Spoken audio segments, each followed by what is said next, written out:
Chapter 1354, He is not Baron Diov. I won't let you bring the Alliance army to my doorsteps. Guards surrounded Baron Diov the moment Emperor Dios said that, and awaited his instruction. I shouldn't have to use this for an enemy of your level, but… Ting! They all watched as a strange-looking hourglass with golden sands appeared in Baron Diov's grasp. You destroyed something. I need to get it back, Baron Diov said while turning the hourglass upside down and throwing it into the air. What, before Emperor Dios or any of the guards around could make a move? A golden glow suddenly burst forth, causing every single living thing in the universe to come to a stop. The golden sands in the hourglass began pouring down in small quantities. How many minutes ago do you reckon that happened? Baron Diov, who was obviously Gustav in disguise, inquired. Maybe 10 minutes will be enough. The system responded internally. I got here 15 minutes earlier than the timer I was given because I saw Matilda getting her ass handed to her, yet I was still late. Gustav shook his head. Careful not to use the ancient hourglass regularly. Remember, it feeds off your life force energy. The system cautioned. Yeah, I'm aware. It may be mine, but it's still a very powerful sacred item. This time was inevitable. Since he destroyed the machine, Gustav said with a tone of understanding. That's enough, Gustav said while reaching out to grab the ancient hourglass. The moment he held it, the sand stopped pouring. T-chara-h-h-h-h. Everything in the vicinity suddenly began to undergo a state of reversal. However, this wasn't happening just here alone. It was happening in every single galaxy in the universe. Gustav watched the Emperor move back and ascend into the air with the pieces of the separated machine merging and returning to its original state.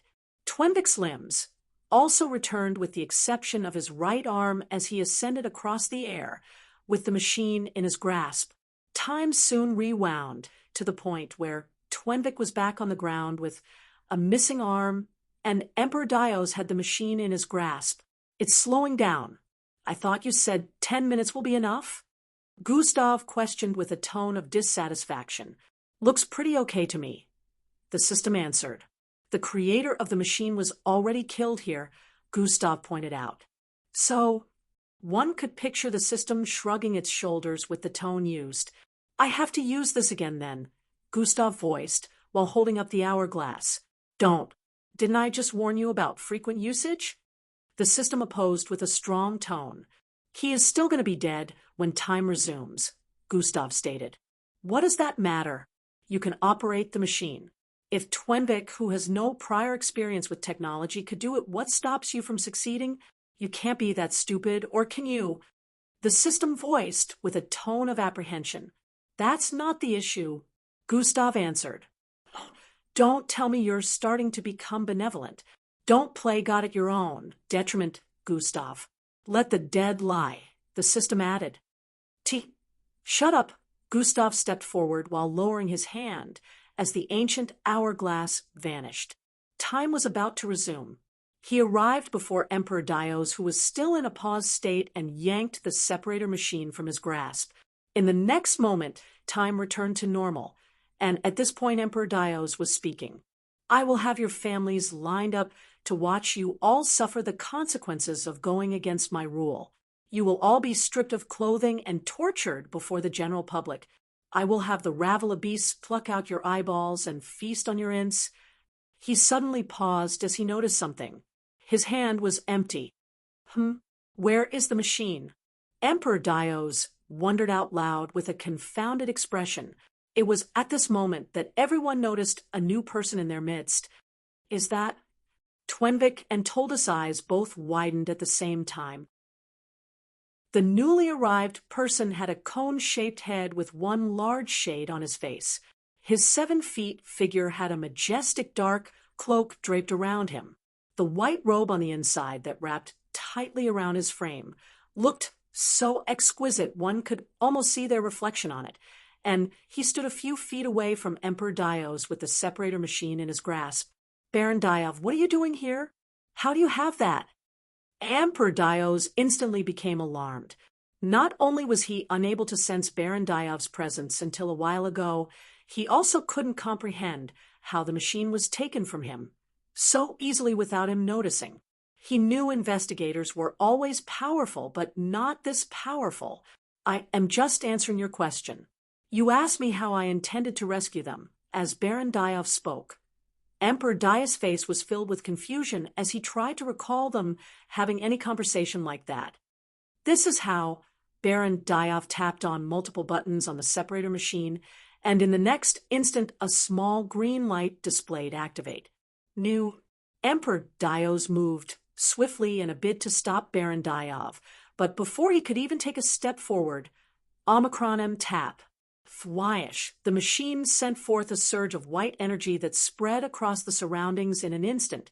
Emperor Dios arrived before Baron Diov and thrusted his fist forward. Bang! The machine was blasted to smithereens, but it was already late. Daria, who was positioned 50 feet behind with the original royal guards and the last 2 royal family members around her, suddenly regained clarity. Her red eyes turned normal like the time they shared a meal with Baron Diov, and the same happened to the other royals beside her. Baron Diov, who held Emperor Dio's fist up to stop his punch from reaching him, looked into his eyes and spoke. "It's over, Dios," Baron Diov stated. "It is not over just because you freed them from my slave shackles. I have had enough. You all will perish here tonight." Emperor Dios yelled as energy began to build up around him. "No one perishes on my watch," Baron Diov stated with an authoritative tone as he continued holding onto Emperor Dios' fist. Emperor Dios tried to free himself, but no matter how much he tried, he couldn't make Baron Diov budge. "Let's step outside for a bit." Twihish, both their figures suddenly vanished, leaving Daria, Toldu, Twenvik, and the others there. "That is Gustav Crimson," Tolda stated with a look of astonishment. "We're saved." "Ha ha!" Twenvik yelled as he began laughing in relief. "We're saved." Everyone else within the underground garden prison began jubilating as well. "Your Majesty, are you okay?" Toldu and a few others in all black quickly ran towards the purple-skinned beautiful lady with black markings on her forehead. "I'm fine. I'm fine. Looks like Matilda succeeded in freeing us." Tears of joy began streaming down her face as the other royals also looked at each other in disbelief. "Yes, she did it. Daria, you're you again. Celine, you too." The 3 last royal family members hugged one another. While they were still in a state of celebration, hundreds of guards trooped in with weapons. The 10 original royal guards who had regained their freedom moved to Daria's front to protect her. Daria patted one of the soldiers' shoulders from behind, who then proceeded to move away and give her space to pass through. Daria stood before everyone as the black marking on her forehead lit up. "I am Empress Daria. Bow," she uttered with an authoritative tone. The thousands of guards at the entrance of the underground garden prison instantly fell to their knees. Bam, bam, bam, bam, bam. They found themselves unable to go against her command. As they peered forward in disbelief, they realized that she was the true empress, the heir to the throne, and she had regained her free will. "Tell the people of Abrukes that I have returned." Her unwaveringly powerful tones spread across the environment like a divine mandate. Above the surface, bang, bang, bang, boom. Sounds of multiple clashes rang out as powerful figures streaked across the night sky while exchanging numerous blows. It looked like the sky was being ripped apart, as sounds akin to 100 thunderbolts rang out vibrantly. The grounds quaked in the wake of the battle, and the natives found themselves unable to sleep. Thwoosh, after another loud clash rang out, the figures in midair separated. On one side, a figure looked untouched, while on the other side, 2 figures looked roughened up. How is he so powerful? Emperor Dios yelled to the one beside him, who was clad in a red shell-like armor. "My lord, I was trying to tell you, but you didn't wait to listen to everything I had to say," General Boral stated while letting out hurried breaths. "What?" Emperor Dios had an irked expression as he uttered. "He isn't Baron Diov. He is Gustav Crimson, General Borel revealed with a tone of wariness. Chapter 1355, The Planet Destroyer? He isn't Baron Diov. He is Gustav Crimson, General Borel revealed with a tone of wariness. Who is that? Emperor Dios questioned with a clueless tone. The one wanted by the Alliance, the youngster, who almost became the champion of Aesop. General Borel yelled. Emperor Dios had a look of confusion for a couple of moments before his face suddenly lit up with an expression of realization. The Planet Destroyer? Emperor Dios voiced with a loud tone. General Borel nodded in affirmation. Emperor Dios turned to stare at the figure in dark robes, floating ahead of them with an extremely wary expression. That is him. Emperor Dios was still in a state of shock. He wasn't one to care about the state of things on other planets or concern himself with the shenanigans of the Alliance, but there was no one who hadn't heard one or two things about what happened with planet Osius. As one of the leaders of the Alliance, planet Osius destruction was widespread, and amidst all the noise, one person's name would always come up, Gustav Crimson. Well, since you know who I am now, I guess there is no point in maintaining this form, Baron Diov voiced from the other end, while his physical appearance began undergoing a visible change. By the time the transformation was complete, what appeared in their line of sight was the face of an extremely enchanting male figure. His long, dirty blonde hair looked so silky, anyone would easily long to caress them. His jawline was so well chiseled that not even the prettiest of male models on Earth would be able to contend. His lips so perfectly outlined that even beautiful girls would grow jealous. However, his eyes bore an incredible cold and piercing gaze that would make even the demons shiver at the sight of them. The moment Gustav took of the shade covering his face, Emperor Dios and General Borel subconsciously moved back. Those were no ordinary eyes. The energy emancipating from his figure had suddenly undergone a great change. Emperor Dios now understood why they were losing. Where is Quasp? Emperor Dios asked. He is supposed to have gotten the message and arrived here. I don't know why he is late, General Borel answered. Don't worry about your other general. I took care of him on my way here, Gustav voiced from the other end with the side of his lips curving upwards. What do you mean by? Before Emperor Dios could complete his statement, Gustav snapped his finger. Pa! A teal-colored bald head, smeared with bloodstains, appeared in his grasp. Emperor Dios and General Borel eyes instantly widened as they stared at the head with looks of disbelief. That is the strongest of my 5 generals. How did he? Emperor Dios was taken even more aback now. Turns out he already knew the full story before you did, Dios. He came after me immediately instead of heading here, nearly slaughtering my daughter in the process. Or rather, fake daughter, Gustav said while recalling what happened before he headed for this location. Matilda is in trouble. I am going to help her, Gustav said to Cersei within their accommodation room. But father, the timer says 20 minutes left, Cersei voiced while pointing at the holographic projection before them. Yeah, but she is in trouble. Gotta step in so she doesn't get killed, Gustav voiced while heading for the entrance. Stay here, Gustav instructed before vanishing. Hi-ya, he instantly reappeared nearly 1,000 feet above the massive structure. Hover has been activated. Gustav was about to turn around and fly away when he sensed something. He paused in that moment, and a blue star streaked from the east corner of the sky. Bang! It crashed into the structure below at insane speed, infiltrating it in the blink of an eye.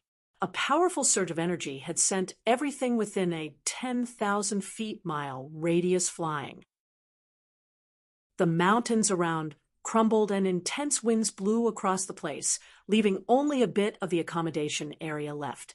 It wasn't a star. Gustav's eyes squinted as he descended immediately. Fwai, where is he? The moment he landed within the accommodation area, whose top had been completely blasted off, he came across an unnerving scene. a bald-headed teal-skinned male in blue armor and a massive 6-feet-long axe strapped to his back, had Cersei's neck in his grasp. General Quasp, that is one of the Emperor guests, a few guards who had survived the destruction of this infrastructure, voiced out the moment they realized who the perpetrator was. "They are traitors," the bald-headed teal-skinned figure responded with a strong tone. "Do not interfere," he added with a commanding tone. The guards instantly backed away upon hearing this.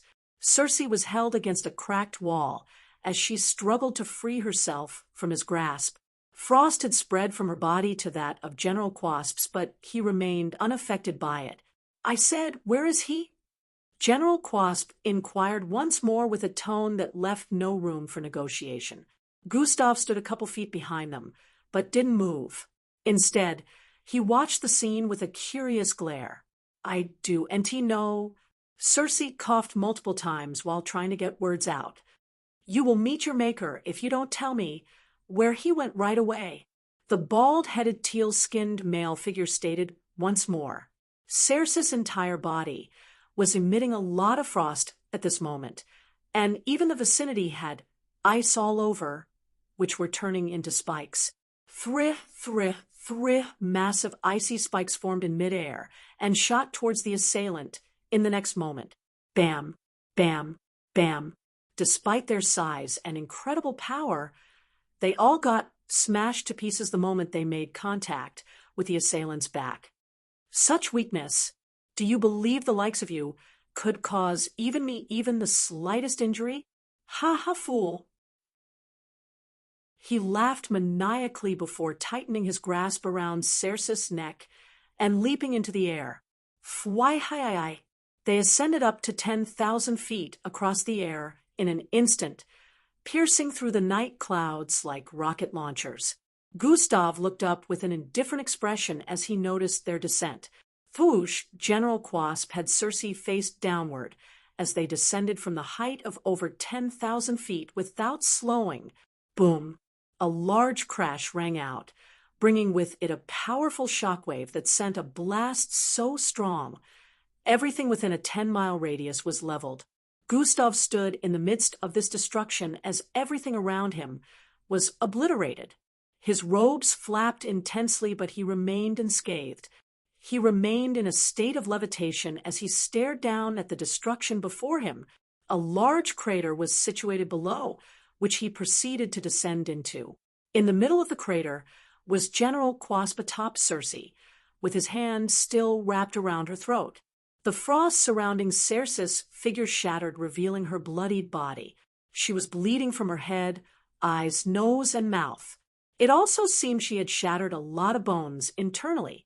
Her entire body looked battered. "It is commendable that you survived that, but your body will be obliterated if I do it one more time."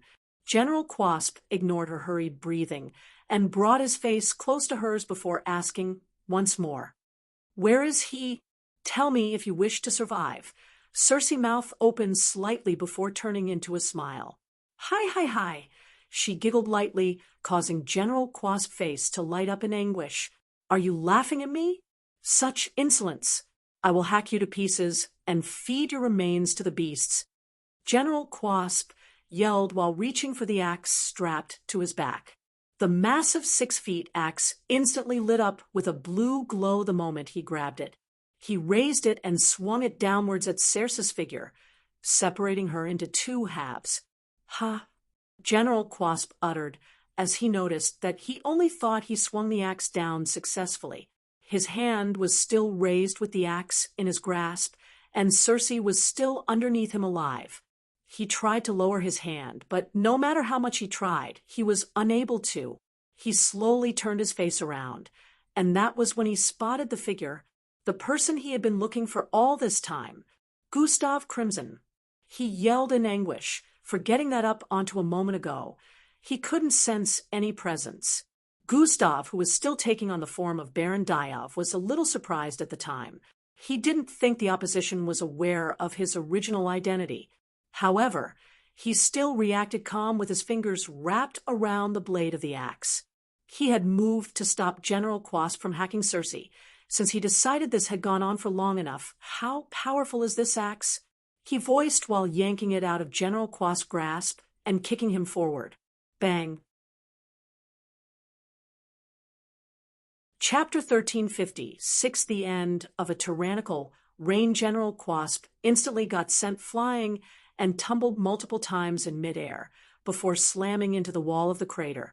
The glow on the axe dimmed the moment General Quasp stopped making contact with it. Does the axe blade get dull if it isn't in the hand of its owner? Gustav questioned, but he already knew the answer to this. You will never be able to use it to cut anything down, you bastard! General Quasp yelled from the other end as he jumped to his feet. I see. I have always wondered how it would feel to wield a dull axe. Let's see how sharp I can cut with this, Gustav voiced with a smirk. You can't. Before General Quasp could complete his statement, Gustav's figure suddenly appeared before him. Fwyish, a burst of wind spread in every direction, distracting General Quasp from noticing a part of his body flying across the air. Oh, look at that! I was aiming to slice you in two. This blade is truly blunt. General Quasp's eyes widened the moment Gustav uttered these words. His eyes darted around, searching his body, and then he finally noticed. My hand, Erf! He cried in horror as he noticed that everything below his left elbow had gone missing. He couldn't comprehend how Gustav managed to not just slice through his arm, but his entire hand in one go with a blunt axe, not to mention how sturdy his skin was, which would not get penetrated with a sharp blade. Impossible. It was like piercing a person with wood. I wonder how sharp it would be if it was in the hand of its owner, Gustav voiced while reaching out. Fwyi, the cleaved-off hand floated off the ground and landed in his grasp. Genetic assimilation complete, Gustav's arm transformed into a replica of General Quasp's within seconds. He dropped the cleaved-off hand and placed the axe in his hand, which had adopted the look of General Quasp's arm. Fine guy. The axe immediately lit up with a blue glow, causing a sinister smile to appear on Gustav's face. Would you look at that? He muttered with a tone of interest. All this time, General Quasp watched with a look of horror. His mouth was still wide open as he couldn't find the words to say. Now, let's see how sharp this blade truly is, Gustav said before swinging the glowing axe diagonally. New. A blinding blue light engulfed the vicinity as a very sharp arc shot forward. Twihii, twihii, twihii, twihii, twihii. The arc split into twos, and from twos to fours. It kept replicating. In less than 3 seconds, 1,000,000 blue arcs had slashed forward, ripping everything in its path to pieces. Every piece of matter up ahead came crumbling down like dust, mixing with the pieces of the flesh, bones, and armor of General Quasp. The crater that had been formed in the ground increased by over 10-fold as structures and mountains thousands of feet up ahead became collateral damage as well. While it looked like it had taken a lot of time for the slices to replicate, in actuality, it had taken only a moment. Amongst all the ruckus, General Quasp's head was the only thing that had survived the onslaught. This was because he had dashed forward at the last millisecond in a bid to save himself. Unfortunately, only his head got out of the slice range. Gustav had caught the head, which flew across the air after General Quasp's body got obliterated. Thanks for the trophy, Gustav muttered before snapping his fingers. Pah! The head vanished in the next moment, and he turned around to head for Circe, who was half dead. A smile appeared on her face the moment she spotted Gustav in her line of vision. Thank you, Daddy, she voiced out. Did you know I was watching the whole time? Gustav inquired. She shook her head weakly. No. Then, why did you refuse to tell him anything? Gustav asked. Because it would be a betrayal to Father. I would rather die than betray Father, Circe said with a tone of conviction. Gustav was taken aback by her response because he read Circe and discovered she was telling the truth. We've only known each other for less than 2 weeks. Where did such a feeling come from? He wondered, but now wasn't the time to ruminate on her words. Gustav squatted before her and placed a healing pill in her mouth. How did he? Quasp would never go down so easily. Emperor Dios furrowed his brows as he peered forward. He would have been a strong opponent if I hadn't taken him by surprise, Gustav replied while raising General Quasp's head. Damn it, this is a difficult situation. General Borel swore internally. Say, would you two be able to handle an attack from this? Gustav questioned as a massive 6-foot-long axe appeared in his grasp. What? He is Quasp's world-splitting axe? General Borel and Emperor Dios voiced simultaneously, and in the next moment, their faces were filled with even more disbelief, as Gustav's right arm transformed into a replica of General Quasp's hand. The world-splitting axe emitted a bright blue glow. As Gustav raised it, wind began to gather immensely around the vicinity, causing both opponents to shrink back in fear. They knew how powerful and heavy the world-splitting axe was, a weapon as large as Gustav's entire body, yet raised with ease like a piece of paper. Get him before he swings, Emperor Dios shouted before dashing forward. Whoosh, they both streaked forward, appearing before Gustav instantly. General Borel grabbed the axe handle while a large scarlet glowing sword materialized in Emperor Dios' grasp. Swaya, he swung sideways powerfully. Gustav's figure vanished, causing the blade to slice through thin air. The axe was left in General Borel's grasp, who found it difficult to lift on his own. Gustav reappeared behind Emperor Dios and sent a fist hurling at his spine. Emperor Dios managed to react in time, raising the side of his sword to block the fist at the last moment. Power boost has been activated. Boom. The moment Gustav's fist collided with the sword, a loud thunderclap-like sound reverberated across the vicinity. Twice Emperor Dios got pushed back by the unfathomable force of Gustav's punch and slammed into General Borel, causing both of them to get sent flying. He grabbed hold of the world-splitting axe, which got blasted out of General Borel's grasp the moment both of them collided. The axe lit up once more, and he proceeded to swing downwards powerfully. Slash! A massive blue arc instantly ripped downwards, gathering so much energy that space twisted in its wake. The slash multiplied immediately, turning to millions of glowing blue lines descending from the sky like a divine punishment from the great heavens. Emperor General Borel yelled as he put himself before Emperor Dios before the slashes hit. Taihain Ar? He roared while thrusting his palm forward and shot out a powerful red beam at the descending powerful blue lines. Boom, boom, boom. The sound of explosions and powerful collisions rang out for the next couple of seconds, syncing with the scream of a living being in turmoil. Gustav stood in midair, waiting for the smoke and debris to clear as the collision of attacks had reduced the vicinity to shambles. Still alive. Good, Gustav muttered while snapping his finger. Pa! The axe in his grasp vanished as he descended from the sky. Fuhayai in his line of sight was a crater that was thousands of feet deep and hundreds of miles wide. Gustav landed before a figure who had a bloodied slab of meat splattered across his body.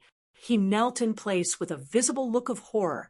I used a lesser amount of strength this time to reduce destruction so you would be spared, Gustav said to Emperor Dios, who was stained with blood from the pieces of General Borel's body parts. That was not his full strength. Even Quasp would not be able to use the World Splitter to cause this much destruction. Emperor Dios' will to battle was shattered completely at this point. Monster. This word rang in his mind continuously as he recalled that Gustav was just a 21-year-old. Why would you spare my life? Emperor Dios asked. Don't give me that look like I am showing mercy. I am not, Gustav said while walking towards him. It is not my place to end you. I will let Daria and the people you had under your tyrannical reign decide what to do to you, Gustav added while grabbing Emperor Dios by the hair. Flyish. They both vanished from the vicinity in the next instant. It was finally over. The battle that shook the planet. The battle that kept the people of Abrukes awake for the entirety of the night. And as it came to an end, so did the 11 years of Emperor Dio's tyrannical reign. The day would later be remembered all across the planet for centuries to come. Chapter 1357.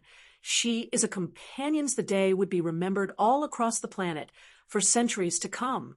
As promised, Gustav handed Dios over to Daria, leaving his fate in the hands of the new empress. Gustav couldn't stick around much longer, so he left when the morning came. It was almost by his original agreement with Dios. He and Matilda had spoken briefly before he left. "Thank you, really. This is something I've wanted to take care of for over 10 years. You changed the fate of planet Abrukes in just 3 days of your arrival here." She stared at Gustav with appreciation in her eyes. "I made a promise. I never turned back on my words," Gustav answered. Facial hair had already started to grow on his face. It was his original look after staying for over 8 months without getting a shave. He hadn't bothered to get one since he was a shapeshifter. He could always make his face appear without facial hair at any time. "You're the best. Thanks for having my back," Matilda said while lightly fist-bumping Gustav on his left chest area. It had been a very long night for her. The second general had taken her by complete surprise, and she had lost her hand at the moment of their encounter. Fortunately, Gustav had been watching the whole time, and after dealing with the strongest general, Quasp, he immediately headed to Matilda's side to help her. He had appeared when Matilda was close to getting pierced in the chest, and they dealt with the second general together. Matilda had killed the 5th general earlier, and Gustav dealt with 3 other generals alongside Dios. As for the 4th general, he surrendered himself instead of engaging in a fruitless battle.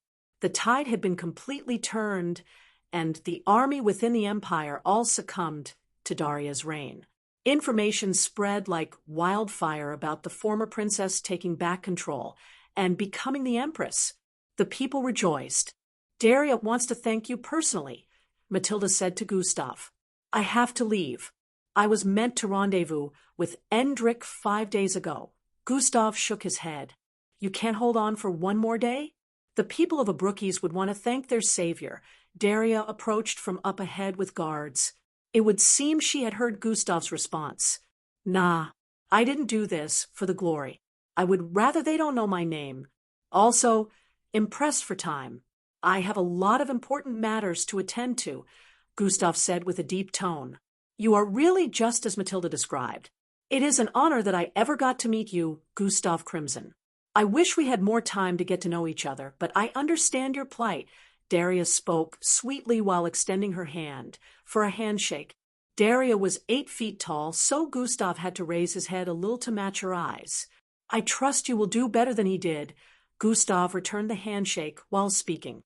"I will do everything in my power to restore my planet," Daria swore with a determined gaze. Gustav nodded in satisfaction before turning to Matilda.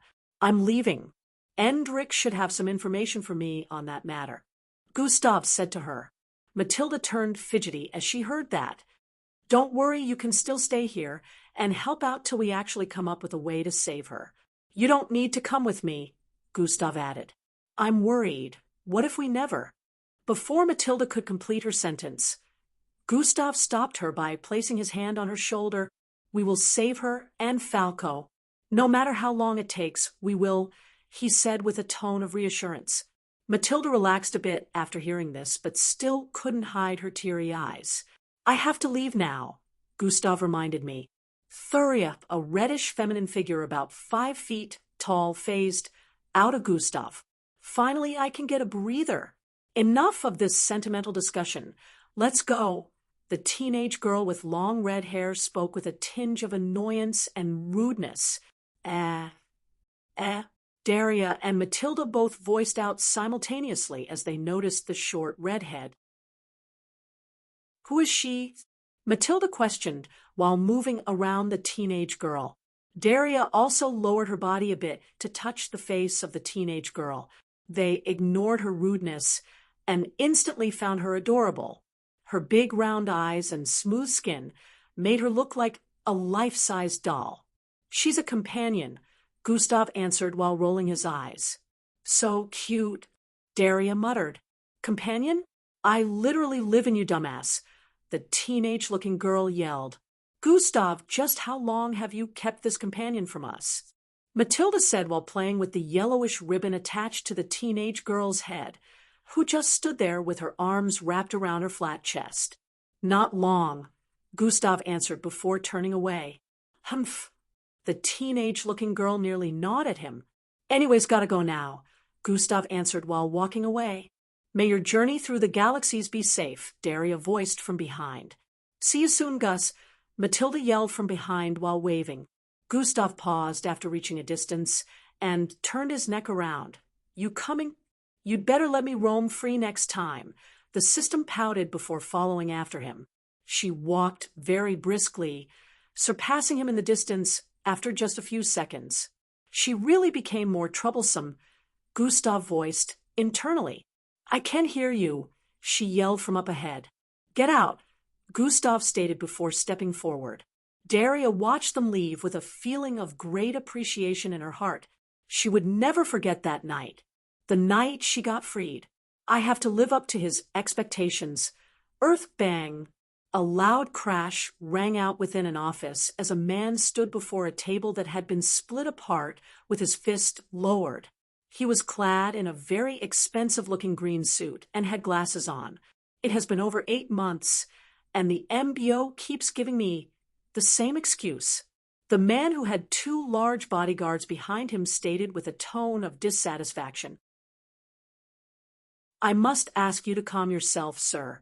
Many MBO officers are currently on this case, and even Grand Commander Cheyenne has been investigating this situation. As well, the one on the other end of the broken office table replied. MBO officers trooped into the place upon hearing the disturbance, but the man on the other end of the table, who was a general, raised his hand to dismiss them. They nodded and turned to leave the office immediately after seeing the gesture. If the MBO doesn't get my son back, Tristan Empire will pull back its funding, the middle-aged man with smooth skin and short black hair stated. Sir, we're doing everything we can right now, believe me. Just give us some time, the general said with a pleading tone. 8 months is a lot of time. I want to see my son. I want to hold him. I want to hug him. Maybe if it was your kid you would understand. The man yelled once more before turning around. Mr. Tristan. The general voiced while standing to his feet, causing the middle-aged man to pause. If the MBO can't get my son back, I'll do it myself, Mr. Tristan concluded before walking out. The bodyguard swiftly followed behind him, while the general's mouth hung open after realizing that he had gone. General Dick Strat slumped back to his seat with a worried expression on his face. The situation was quite a helpless one. Mr. Tristan got to the parking lot outside the MBO tower, and more guards appeared, following him from the sides as they headed in the direction of a row of exotic-looking hovercars. The door of the one at the forefront was opened up for him, and he proceeded to move in. Good day, sir. The moment he stepped into his car, his eardrums were accosted by the voice of an unknown individual within. Who the hell are you? Mr. Tristan's voice was laced with wariness as he stared at the dark-skinned young man sitting on the other end. Don't be alarmed. Before you alert your bodyguards or anything, you should know that I am a friend of your son, the dark-skinned young man with a very bushy afro hair voiced calmly. I think I recognize you. Weren't you one of those kids that took part in ISOP? Mr. Tristan squinted his eyes as he reminisced. Yes, I am. I was also a part of Falco's set in MBO camp and graduated alongside him as well. We have all been friends for over 3 years, the dark-skinned young man responded. Remind me what your name was again? Mr. Tristan questioned. I am Elopos Emmanuel, but everyone calls me Eve, including your son, Eve said while extending his arm for a handshake. My son might have mentioned you, Mr. Tristan responded while receiving the handshake. Chapter 1358, Fishing for Answers. But why would you ambush me like this? What are you doing in my car? Mr. Tristan still had a hint of hostility in his tone as he questioned, I have been trying to contact you for some time to no avail. You're a very difficult person to contact, so I took my chance when the opportunity arose, E answered. Trying to contact me? Why? Mr. Tristan asked. I wanted to talk about Falco. The moment E gave this answer, Mr. Tristan's eyes lit up. Did you find my son? What is? No. At least not yet. E cut Mr. Tristan off before he could conclude, causing the poor man's face to darken a bit. But all of his friends, myself included, are working to get him back, E said with a tone of reassurance. If the MBO can't do it, what makes you kids think you can? Tristan questioned while rubbing his temples. Because we were there when it all went down. We were at the forefront of it all. No one witnessed what we did. No one knows everything we know. If anyone can bring back your son, it is us, E stated with an expression of certainty. You sound so sure. Mr. Tristan was taken aback by his tone of confidence.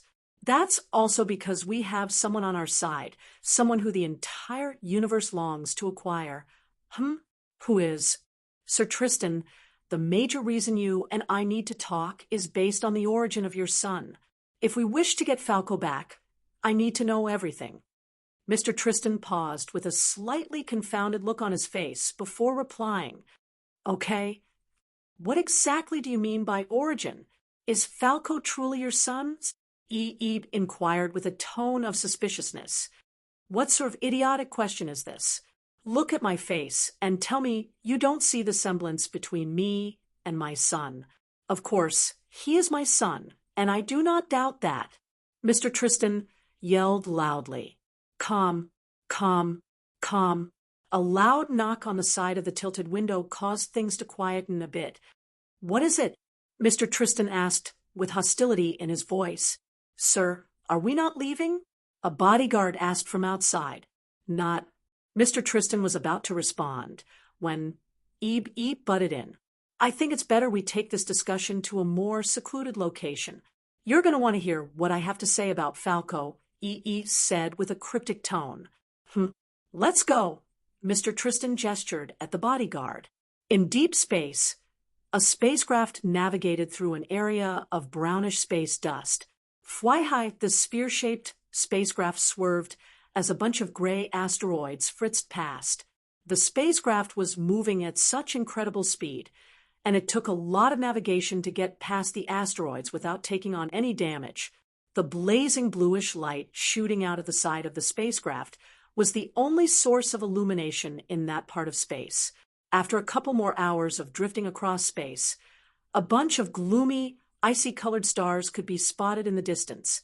Within the spacecraft, Gustav sat before the control panel with Circe and the system in physical form strapped to the seats behind. When Gustav noticed the icy-colored stars, which looked like planets of their own in the distance, he unstrapped himself. We're closing in on the Gizmic Tauran galaxy, he announced. That took us nearly 2 weeks of traveling. How slow. The system sounded irritated.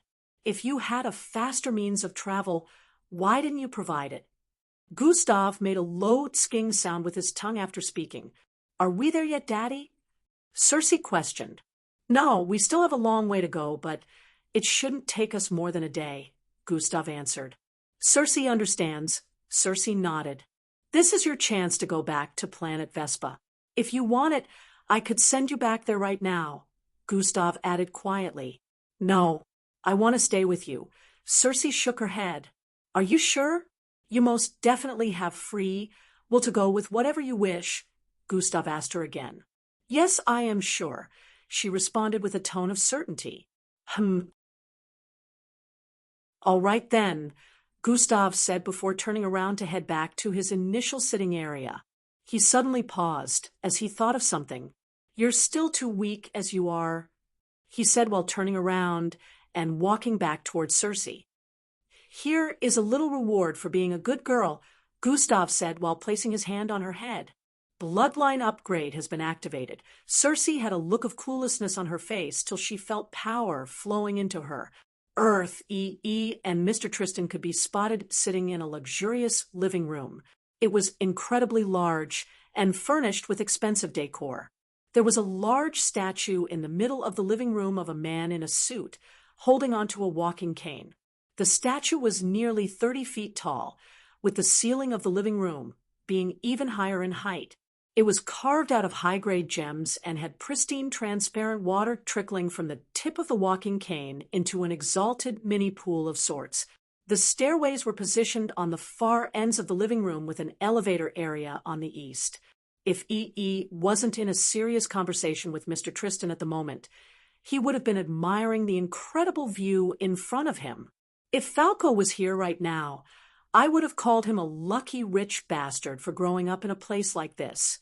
Omicron M, for some reason, none of them had ever been to Falco's house, so this was the first time East was seeing his place, and he was also the first amongst the group to visit. Are you telling me that before any of that happened, Falco was having nightmares of a strange person claiming to be his real father? Mr. Tristan questioned with a troubled expression. Yes, this person had been plaguing his nightmares for some time, claimed to be his true father, the ruler of some unknown dimension. Falco was also said to be heir to the throne, since he got some type of crown.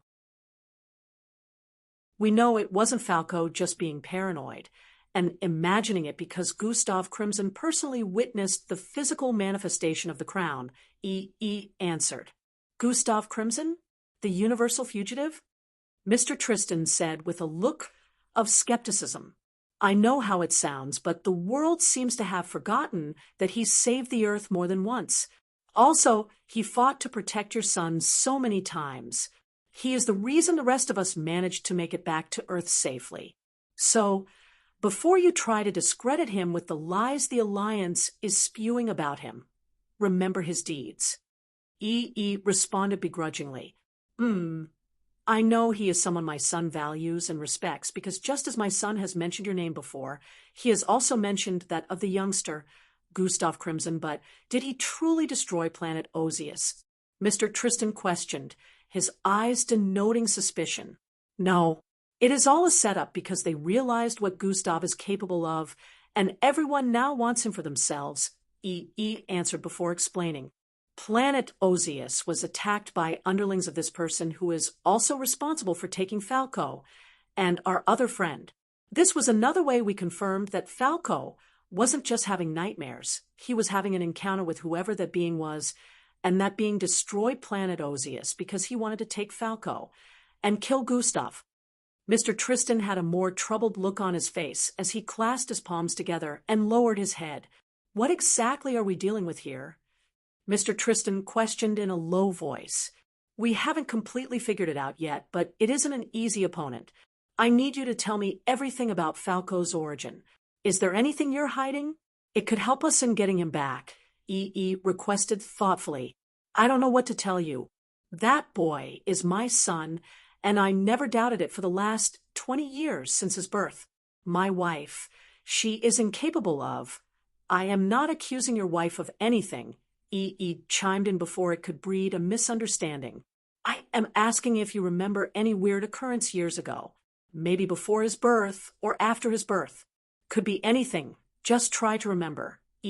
Recalling Gustav being an otherworldly being, despite his birth parents' identity as mixed bloods made him have an open mind. Anything was possible at this point, regardless of how things were looking. I think I recall an odd occurrence when my wife was still pregnant with him.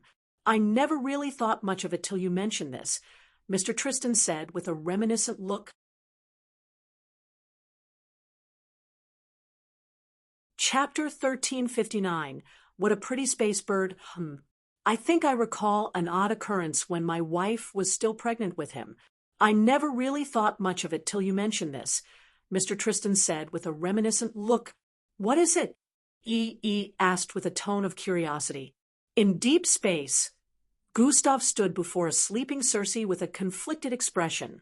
You could just send her back. If you're not interested in babysitting anyone, the system voiced from the side. I would, but she made her choice. Although I feel a little distressed bringing a teenage girl along with us. I am confident enough in protecting her, at least, Gustav answered while folding his hands. Teenage girl? She is 18, the system scoffed. Still a teenage girl, Gustav stated. Because she calls you daddy. Get your head out of your smelly arse. You're not much older. The system spat. You really got to work on your attitude. I would have mistaken you for a teenage girl on her period had you not been a computerized being with sentience, Gustav said before turning around. What? A teenage girl on her period? How dare you? Take that back, you damn virgin. Take it back. The system began throwing tantrums, but Gustav ignored her completely while strapping in. We're closing in on Tracuor Star. We should get there in about 4 hours, Gusta announced while recalling a few scenarios. 9 months ago, they're coming, Endrick said to Gustav within the establishment where they were kept. I know. I'm glad I got to speak to Angie's parents yesterday, even though they weren't very welcoming of me. Gustav had spoken to Angie's parents a day prior. He didn't want to leave Earth without assuring the poor people that he would get their daughter back, no matter the cost. Angie's parents had been heartbroken from the moment the Earth ISOP participants returned without their daughter. The MBO officials who addressed her claimed Angie was lost in the destruction, claiming she was forever gone. Gustav had visited them without anyone's knowledge that he even left the current facility, recalling how they reminded him of how he promised to keep their daughter safe. Gustav couldn't help but feel like a great failure. He made another promise to recover their daughter after assuring them that she wasn't dead. Endrick, you take the other spacecraft, and make sure you visit the locations we talked about to gather as much info as you can. They probably won't send many troops after you, since we're splitting up. It'll drag them away from you as much as I can so you won't be hindered, Gustav said to Endrick. Are you going to let them capture you? Eric inquired. For our plan to go smoothly, especially with the task I've given EE. Yes, but I will let them pursue me for some time first, and let it be that they captured me due to EES help. I will only stay in their custody for a bit and rendezvous with you on the Tracuor Star, Gustav answered calmly. To think you didn't even get to enjoy your stay on Earth for more than a few days after our return. Endrick let out a little sigh. It is fine. We have 3 priorities currently: getting Angie and Falco back, retrieving the sacred items, and recovering the machine I built to investigate the warp demodulator. We'll focus on taking care of the first one when we rendezvous on the Tracuor Star. I'm counting on you to recover the warp demodulator reading machine for me, Gustav pointed out with enough detail. Lightsville understood. Be careful, please, Endrick responded while stretching his fist forward. Gustav nodded while bumping his fist lightly with a smile. You too, kiddo. Immediately after their brief discussion ended, loud knocks were heard at the entry points of the medical room they had inhabited. Bam, bam, bam. Gustav Crimson, we are here to take you in. Resisting capturing will result in the use of lethal force. Loud voices were heard from the entry point as armed MBO officers knocked with enough force to blast the entrance down. Repeatedly, Endrick had barricaded the surroundings with telekinetic walls, so the assailants' knocks were unable to get in. Zing, zing, a blue light engulfed Gustav and Endrick's figure, and they vanished in the next instant. Bang! The doors and west side of the walls came crashing down in the next instant as MBO officers trooped in large numbers. Where are they? Damn it! Did they already know what we were up to? The disappointed voices of the officers rang out as they looked around, while some of them dashed out of the premises in a bid to chase after Gustav and Endrick. Present! It's all good since their chase helped me clear a lot of system quests and gain benefits, Gustav muttered as he recalled evolving a few more skills in the 9 months. One of the best boons would be improving his bloodline rank despite burying 99% of his essence in planet Vespa soil. His original bloodline, genetic manipulation, was now able to do some things that he never thought were possible. I can't genetically assimilate an entire person's body, but if I somehow become capable of mixing that with shape-shifting, I will be able to use anyone's ability without taking it from them. Gustav was thinking about how he took General Quasp's arm's form from a biological, cellular, and genetic aspect and used his ability to manipulate the world-splitting axe, a phenomenon that was impossible with ordinary shape-shifting. He gushed at the potential of this ability, but currently it had very huge limitations. E should have a little information for me after talking to Falco's father. Once Endrick and I manage to make some progress out here, we will return to Earth, Gustav decided. It's high time ID. Before Gustav could complete his sentence, he sensed something and turned left. He instantly tapped a control button on the panel. Defense mode engaged. A loud computerized voice suddenly rang out as the silvery spacecraft suddenly changed into a black color on the exterior while blazing through space. Bang! A loud crash rang out in the next moment, causing the spacecraft to quake intensely. What is going on? Upon the crash, Circe suddenly jolted awake. Nothing much, just a bunch of fools who just made a very terrible mistake, Gustav voiced while getting up from his seat. Twi-hi-i, a large 3-story building-sized spacecraft suddenly appeared in their rear view, causing Circe's eyes to widen in confusion. Who are they? She questioned cutely. Static. Before Gustav could reply, a little static sound rang out within their spacecraft, and what came next was a masculine voice. Kia. What a pretty bird. A loud, maniacal laughter rattled the speakers within the spacecraft. This space bird now belongs to us. You can either surrender peacefully or we take it by force, the voice resounded again. Gustav tapped on a button as bloodline energy began to gather around him. How about you surrender yours to me instead? Gustav's voice transmission was sent to the spacecraft, shadowing them. Kia. There must be a comedian on board, that pretty bird. Prepare to crack your jokes in the Afterlife Comedian. Immediately after the weird masculine voice finished transmitting, the inverted cross-shaped spacecraft closed in on them while massive weapon cannons phased out of it. Circe sat with childlike awe in her eyes. She had nothing to fear when Gustav was with her. Gustav shook his head in pity before turning around. Twi-hi, he reappeared above his sphere-shaped spacecraft the moment 2 massive green beams were shot forward. Gustav's palm emitted a bright, milky glow as he thrust it forward with intensity. Take this!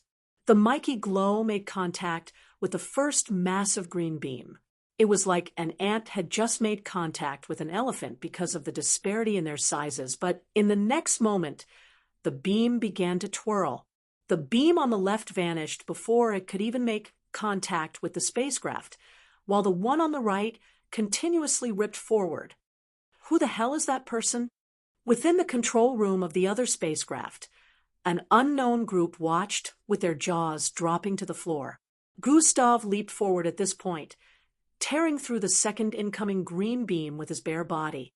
Before the people within the other spacecraft could react, loud alarms began blaring. Weapon Systems 1 has gone offline.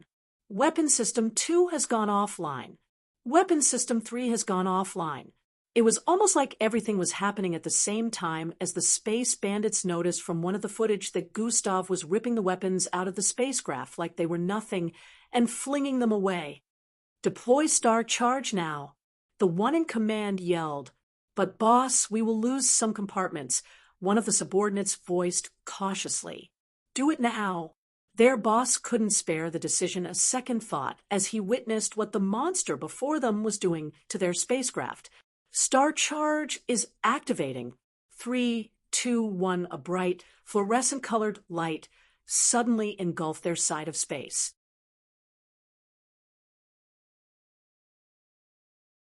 Chapter 1360, Keep Your Apology. A bright, fluorescent-colored light suddenly engulfed their side of space. Along with the burst of light came a surge of energy that rippled across space. Bam! Gustav's spacecraft up ahead got hit by the Star Charge and tumbled forward uncontrollably before crashing into a moon up by the side. Phew, he should have gotten obliterated with that attack. The leader of the group of space bandits, who had a lamb-like physique and a camel-shaped face, let out a sigh of relief. The others around him seemed to be different species of aliens dressed rather shabbily. They were quite the motley crew. "Boss, I knew it was a bad idea to go after that space bird." One of them spoke from his side. "Shut up, Paxi. Everything is a bad idea to you," the camel-face-shaped leader of the space bandits said before stepping forward to assess the damage done to their ship. "That bastard was hella strong." The camel-face-shaped was distraught about how he would have to spend money to fix the damages caused to their ship. Instead of a gain, they had encountered a loss. Good thing he is dead now. This realization gave him a bit of satisfaction. "Who says I am?" A deep masculine voice suddenly cooed out from behind. Everyone instantly froze the moment they heard him, while the leader slowly turned around. The moment he spotted the humanoid figure standing at the entry point of the control room, chills ran across his body. "How are you still?" Before he could complete his sentence, the 63 human figure with dirty blonde hair appeared in front of him. To the leader of the space bandits, it felt like he teleported. Queek, the leader let out a belch as he got grabbed by the throat and lifted. The others around wanted to arm themselves with weaponry, but they couldn't even move. Their legs and arms felt frozen in place due to fear. The pressure that the man before them emitted caused sweat to run down their bodies like they were dipped in a pool. One of the space bandits wiped his forehead and temples. Another could have sworn he felt wetness between his legs. Gustav had them all in an invisible chokehold. Right before their eyes, he had taken a blast of their star charge and came out unscathed. They all wondered if weaker technological weapons would just be like needles trying to prick his skin. "Please, as prepare Great one," the leader managed to utter as Gustav's grip tightened on his throat. "Oh, you suddenly turned into an ass-kisser. What happened to you wanting to take my pretty space bird?" Gustav questioned with pedally, "Cheery at one-eye apal." "Log ISC for the blunder," the leader replied in a shrill voice. "Keep your apology. I will be taking your spacecraft," Gustav said before flinging the leader away. The leader watched as Gustav took command of the spacecraft and turned it around. Gustav wasn't even bothered about the crew behind whom he left untouched. He knew very well that with the strength he displayed, they had zero will to attack him. The bandits' spacecraft arrived on the small moon Gustav's spacecraft crashed into, and they descended. Circe and the system in physical manifestation were already standing outside. Circe had a spacesuit on while the system stood on the moon undisturbed by the lack of oxygen in space. A trail of frost had begun to spread from Circe's position to the surroundings as she conjured gigantic spikes in a bid to attack the descending spacecraft. The system held her hand before she could go through with it and said, "It's him." Within the helmet of the spacesuit, Circe's face lit up and the frost began to retract. The spacecraft was almost 4 times the size of theirs, so its descent had cast a little shadow on the moon due to the illumination from the giant, glowing, planet-sized stars in the distance. People began to fall from the spacecraft and landed in different positions all across the moon. They were the crew members of the spacecraft along with their leader, but they weren't falling out. Gustav was throwing them out himself. "Please don't leave us here. We'll run out of air and die." The leader of the space bandits pleaded. Since there was no sound in space, it would have been impossible to hear the leader, but they all had their spacesuits on, so communication was still possible. "That is your problem, not mine," Gustav answered through the communication panel within the spacecraft before disconnecting.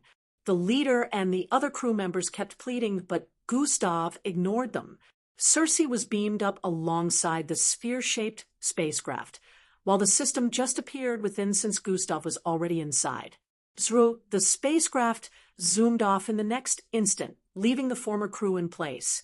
"Daddy, you're safe." Circe jumped into Gustav's embrace the moment they got into the control room. "Yeah." Gustav patted her back twice before disengaging. You should probably stop calling Daddy and start calling me Gustav, he added. Okay, Daddy, Cersei smiled cutely. What is the matter, Daddy? Never mind. Gustav nearly face-bombed as he turned away to face the panels and holographic images of different areas within and outside the spacecraft. While they resumed traveling after the little mishap, the system analyzed the damages to their original spacecraft and reported back to Gustav on the areas that needed repairs. I'll do that after meeting up with Endrik, Gustav said to her as they continued to cruise across space. About 3 hours later, the spacecraft began to close in on a massive green rock in the distance that seemed to be emitting a large volume of gases while traveling across space. The rock was as large as a quarter of Earth, but moving much faster. Unlike other orbital bodies, it didn't have a movement pattern, nor was it circulating any larger orbital body. One couldn't even see the surface due to the volume of gases it emitted. Fortunately, despite its extremely quick movement across space, their spacecraft was faster. Gustav closed in on the massively green space rock and made sure to maintain a steady speed the moment they were only a few paces from its center of gravity. We have arrived at the Tracheor star, Gustav muttered while leaving the spacecraft on autopilot. Cersei still had a look of cluelessness on her face while staring at the holographic projection that displayed footage of the green rock below. Is that where we are going? She inquired. That is where I am going alone, Gustav answered. Cersei wants to come with you, Cersei voiced while unstrapping. No, Gustav answered bluntly while grabbing his red long jacket from the side and draping it around his shoulders. The gases oozing from the Tracheor star are extremely dangerous. Should anyone get even 10,000 feet close, they will get evaporated and turn into gases themselves, Gustav said while covering his entire figure with a layer of milk-colored energy. Even the spacecraft can't descend beyond this level or it would corrode as well, he added. Cersei had a look of disbelief on her face as she responded, But, Father, you said your brother is down there. Yes, Endrik is powerful enough to survive there with ease. You, on the other hand, would turn into vapor before you manage to reach the surface, so I am going down there alone, Gustav answered while stepping forward. Cersei had a slightly frightened look after hearing that and stared at the green gases polluting space that was emitting from the rock below them. Stay here. I will be back as soon as I can. Gustav arrived at the hatch area. At least Kira is here with me, Cersei voiced while hugging the system which was sitting in place with a disinterested expression. Lightsfell, did she name the system? That's weird. Gustav raised his left eyebrow for a moment before replying. She will vanish soon. She can't stay too far from me, but don't worry. The spacecraft will keep following the current speed of the Tracheor star. It'll be back, Gustav added before vanishing. Fuii, a barely noticeable, could be spotted descending towards the massive rock blazing across space. It soon disappeared into the green mist. Big Brother has arrived. Within the dense green mist, Endrik suddenly stood to his feet. The small fire blazing on the ground before him slightly illuminated a pile of beastly corpses behind him as he stepped forward.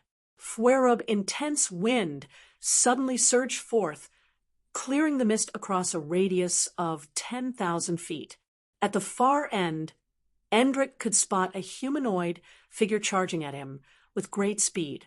He was first alarmed by the energy this figure emitted, which could undoubtedly destroy the entire star on which he stood. A smile appeared on his face as the figure arrived before him in the next moment. Big Brother, Endrik muttered. Hey, kiddo, Gustav replied while stretching his fist out.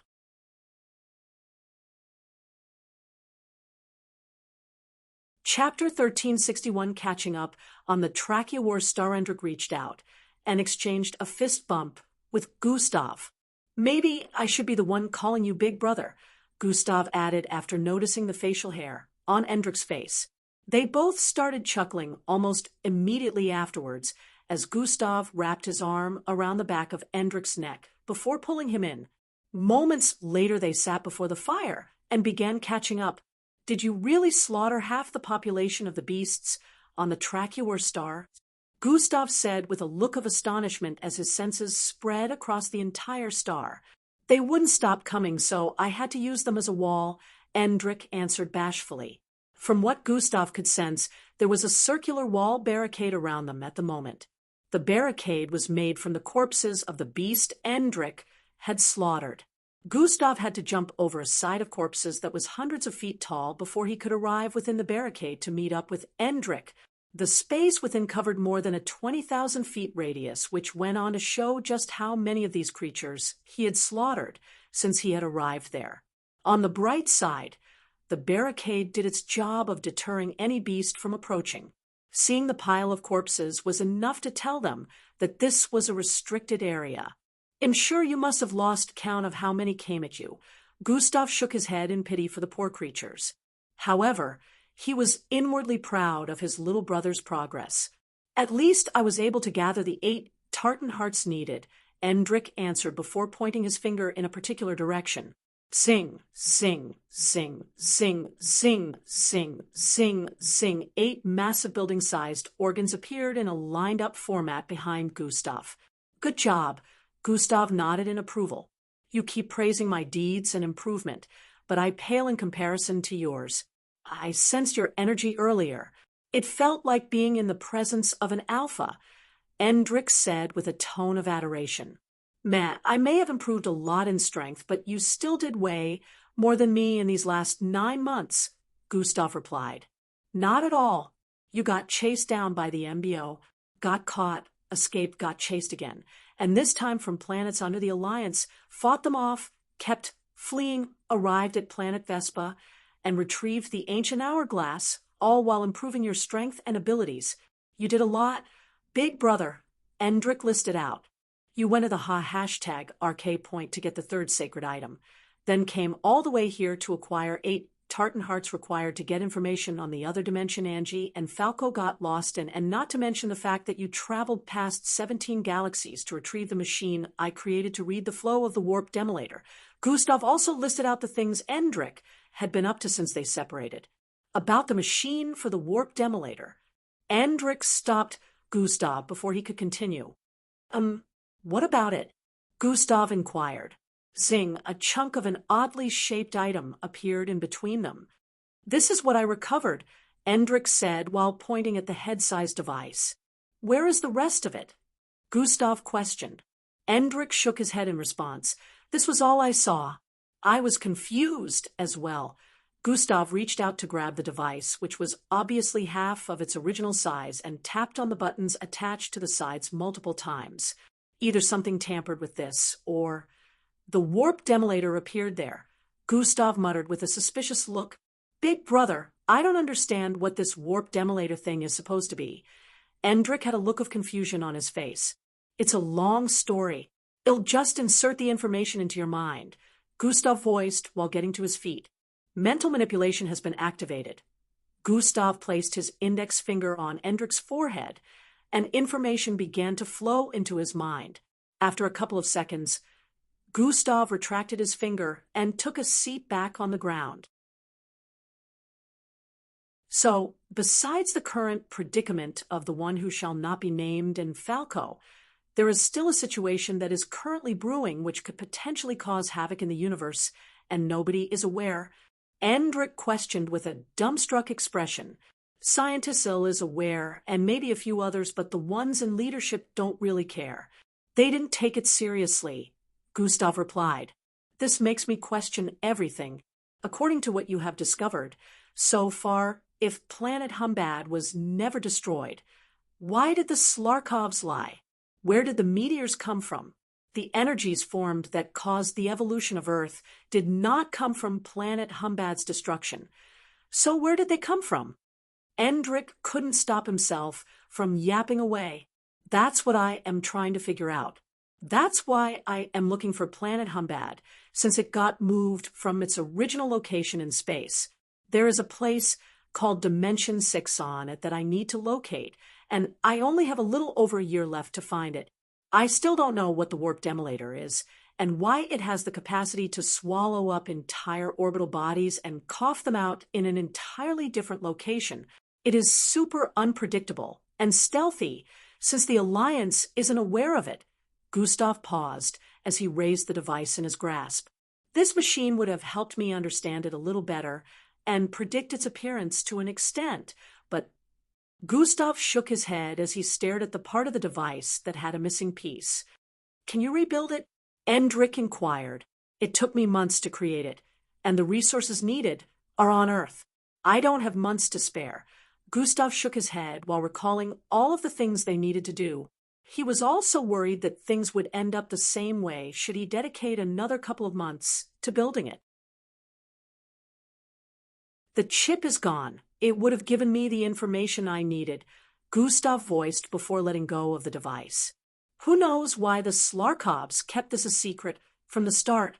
If only there was a way to question the old Slarkovs on this. They would have known something about it. But it's been millennia. They're all long gone. Endrick shook his head. Silence ensued for a few seconds as Gustav tapped the incomplete device twice. Someone did this. He broke the silence. How do you know? And what would their objective be? Endrick inquired. I created this machine to be anti-warp demolator resistant, even if it was swallowed up, which it wasn't. The chip was built to escape. Someone did this, Gustav stated. How do we find them? Endrick asked. How long have you had this in your possession? Gustav inquired while raising the incomplete device. It's been over 3 months, Endrick answered. SJ. Gustav called out. Zing, a circular transparent object appeared before them.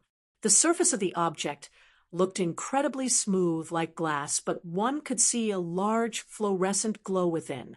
This fluorescent glow was as large as an adult fist and had a pair of hollow eyes within. Yes, master. Wordings appeared in midair, right above it. Did you keep tabs on where I sent this? Gustav questioned while holding up the incomplete device. Yes, I did, the jewel responded. Good. I need a playback from over 3 months ago. Can you show me? Gustav requested. Playback from over 3 months ago coming up. Gustav and Endrick watched with keen eyes as the body of the sacred jewel turned completely white as it began playing footage from a particular location in space. Earth within a large but dimly lit room. A group of 4 in silver-decorated MBO uniforms sat in a circle.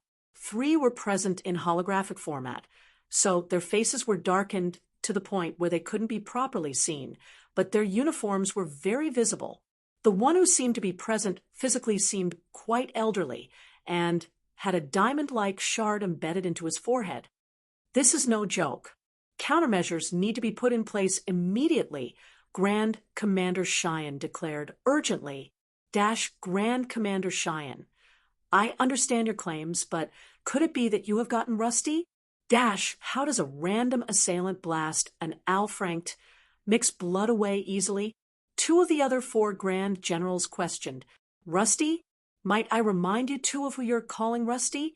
Grand Commander Cheyenne voiced in a tone that caused the surroundings to tremble. Grand Commander Kim. Grand Commander Soraya. Let us not disrespect one another. Grand Commander Cheyenne had been at the forefront for some time, handling matters that should have been distributed properly amongst the 4 of us. The other Grand Commander cautioned the rest. Thank you, Grand Commander Light. That being said, when this person appeared, I felt like I was in the presence of someone almost as powerful as Jack and Mac, Grand Commander Cheyenne revealed. Tier 1 and 2 privilege is now available for purchase.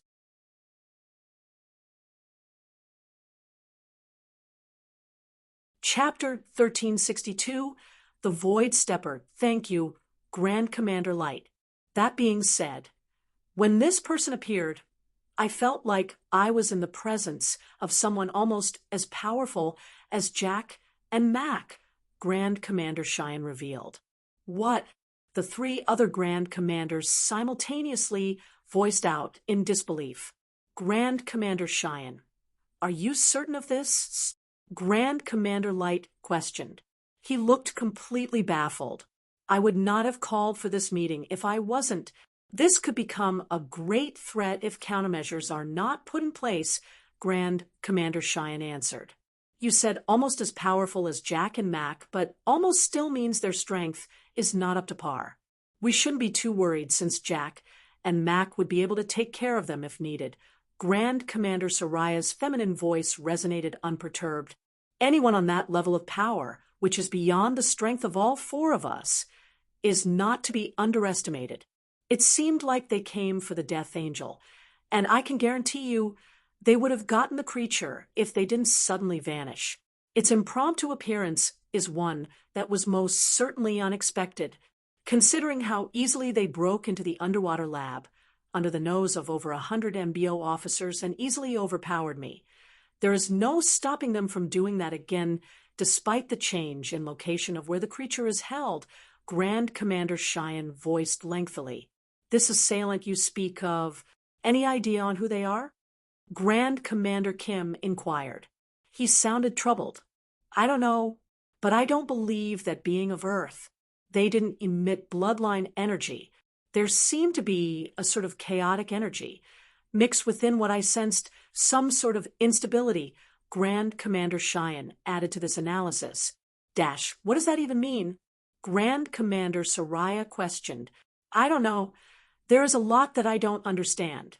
Grand Commander Cheyenne rested his elbows on the floating transparent table in their midst and merged his fingers with a disturbed look. I can't tell them about the research progress on the other dimension just yet. They are prone to making decisions that I may not be suited to.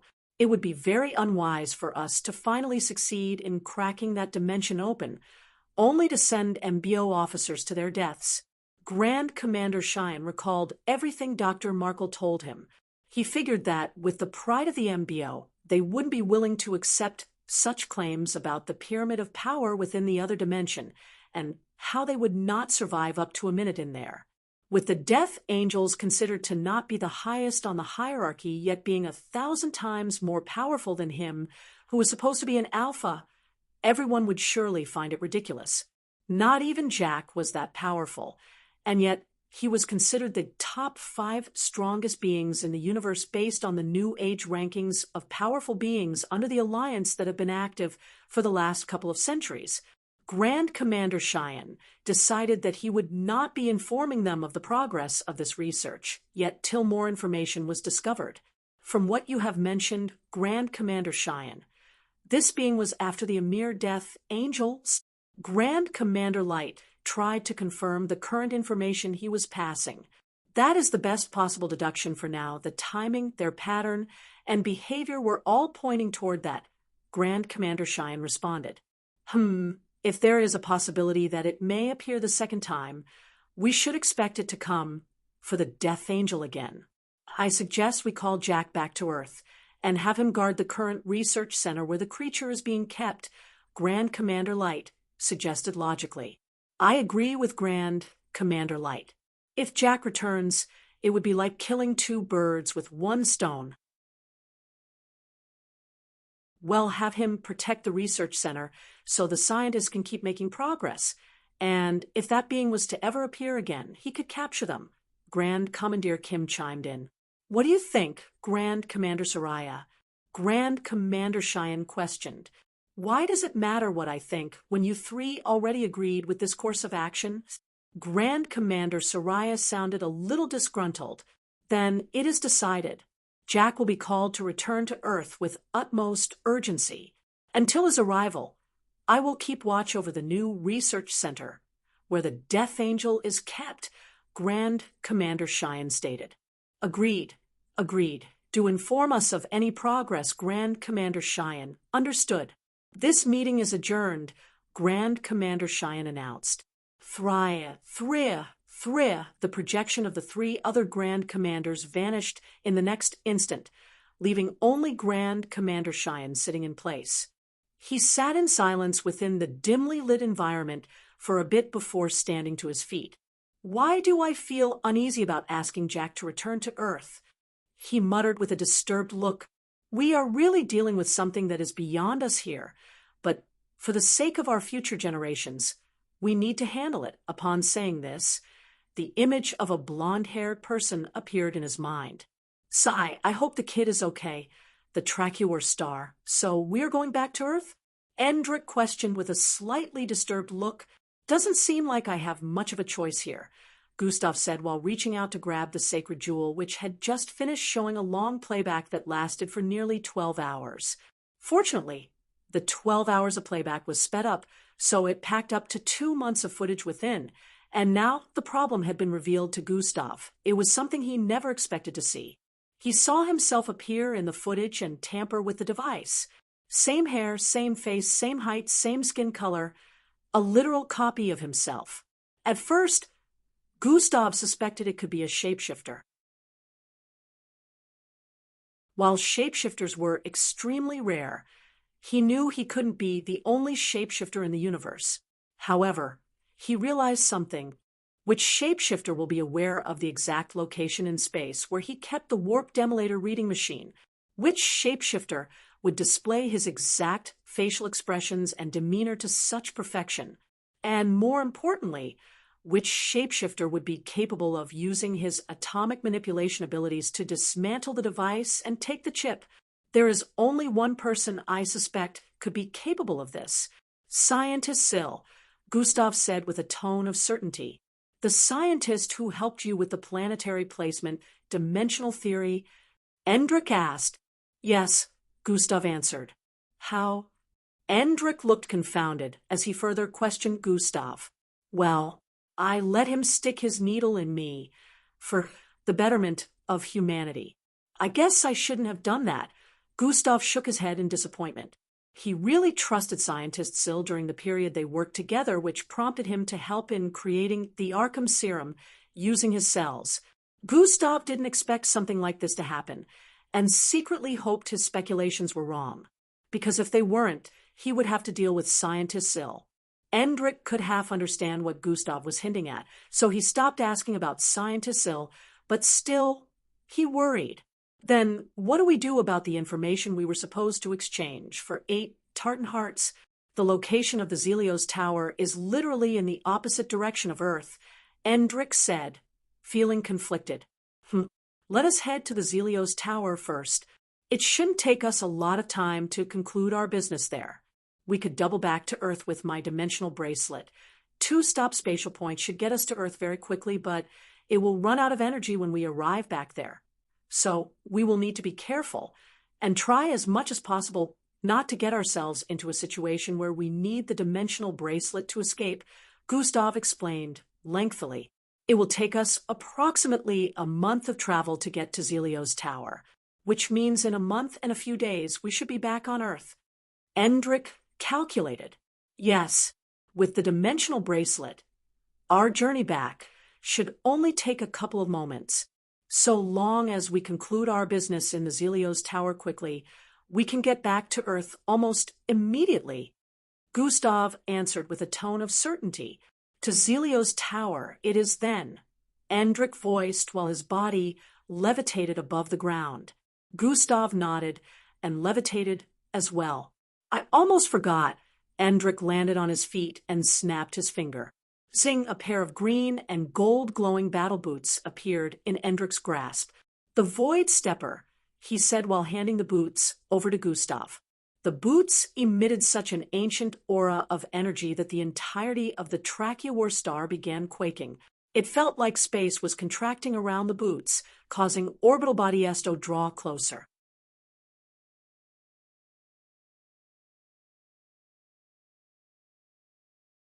Chapter 1363, The Zelios Tower. It emitted a great attraction energy that Gustav couldn't quite fathom.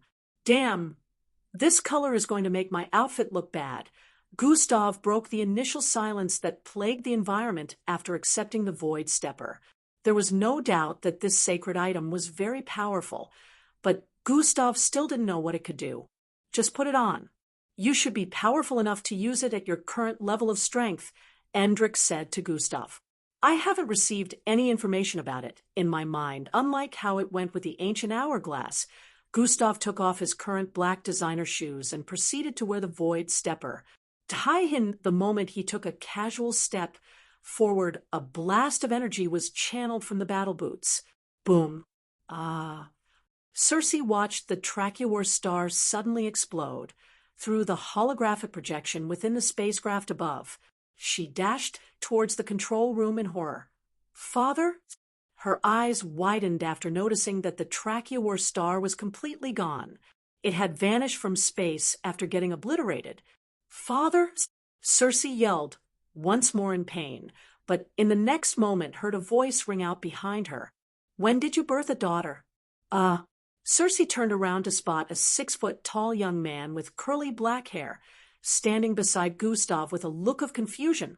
Oh, yeah, I forgot to mention her. This is Cersei, a kid I freed from planet Vespa. It's a long story, but she decided to come with me, Gustav said to Endrik. You took her without her consent. The system suddenly appeared in physical form.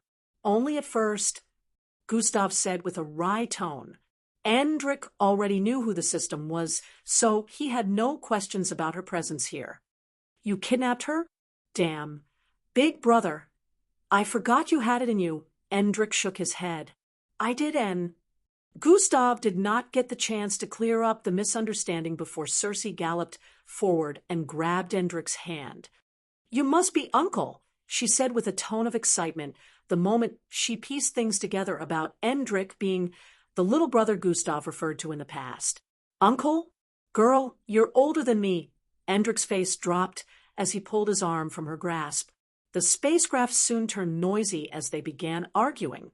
Cersei kept claiming that Endrik was her uncle, while Endrik refused the title, saying she was older. In actuality, Endrik was supposed to be around 14 to 15 years of age, but due to the time he spent in another dimension, he was currently 17 years of age. Nevertheless, Cersei was 18 years old, so she truly was older than him. Gustav shook his head in frustration before reaching out to take the Void Stepper boots off. This is currently too difficult to control. I will have to find somewhere to train with it before I destroy planets by mistake, Gustav said while keeping the battle boots in his spatial store. Information about the Void Piercer had drifted into his mind, and now that he knew more of its capabilities, he was even more worried. The Void Stepper could take him anywhere. He could walk on the air with it, step into another galaxy with it in an instant, step into another dimension.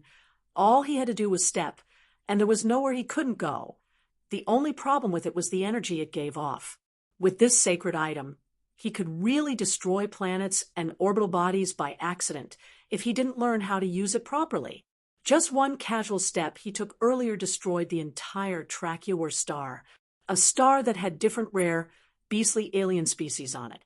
A star that had existed for millenniums, just gone in a single step, not to mention that he could also get himself killed using it.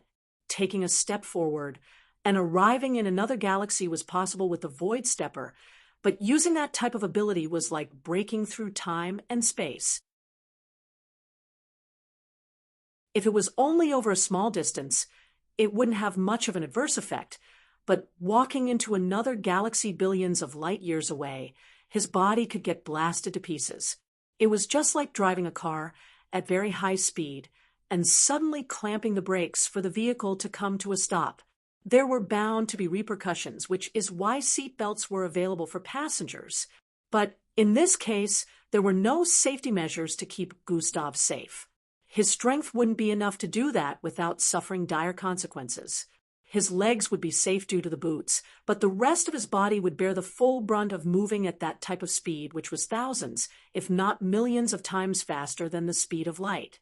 There was only one way Gustav knew it would be possible to use the Void Stepper without negative effects. How long till I can use the vest? Gustav questioned. You need to get close to the 3rd step of beta ranked, at least.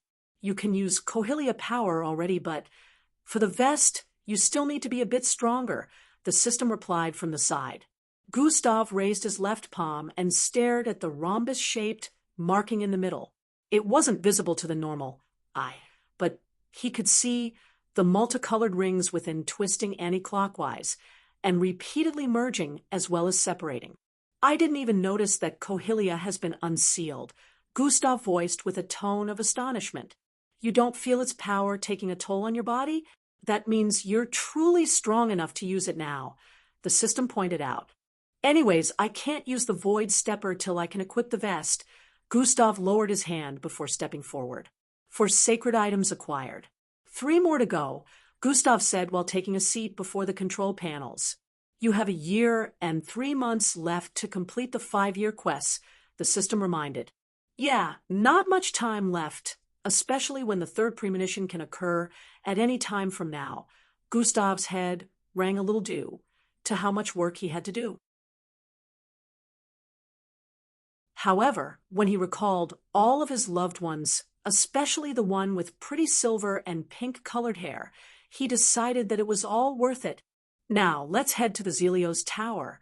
3 months ago, in an unknown galaxy, a massive ring could be spotted circulating like an orbital body in space. The ring had an icy color and almost looked like it was made out of gas, but this wasn't the case.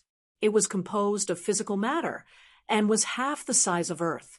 Just like a planet would, it also had an outer and inner atmosphere. A civilization of alien species existed on the surface of these circulating rings. Within one of the triangular structures on the surface of this ring, a meeting was ongoing. The Alliance has truly kicked us out of our seat and are taking a long time to respond to our requests. A being clad in flowing silky garments spoke in the midst of the gathering. Every single one of the beings present there had rough, brownish heads with a pair of long antennas protruding from the top of their heads. The antennas had green eyeballs planted at their tips, which was no doubt responsible for their sense of sight. Their brownish faces only had a little mouth in the middle. They had humanoid structures but insect-like body parts. This was to be expected since our great planet was destroyed. We lost many, but fortunately, some of us survived. We shall not soil the names of the many that were lost and bring the culprit, Gustav Crimson, to justice. Handler 3 spoke with a dignified tone. Yes, the entire place rumbled from the response of the other Ozas in the vicinity. They began chanting vibrantly while Handler 3 kept quiet for a bit. It turned out that the location was an artificial home created by the leaders of planet Ozius a long time ago. Since planet Ozius' destruction caused the death of billions, many of the millions of Oza survivors made their way to this place for refuge. The Ozas that were helped by other species to escape were later brought here, including those rescued by Gustav and the others. The Alliance delays in capturing the fugitive, but some of our people are still out there. We cannot leave everything in the hands of the disappointing Alliance, so we shall take the retrieval of our kin into our hands.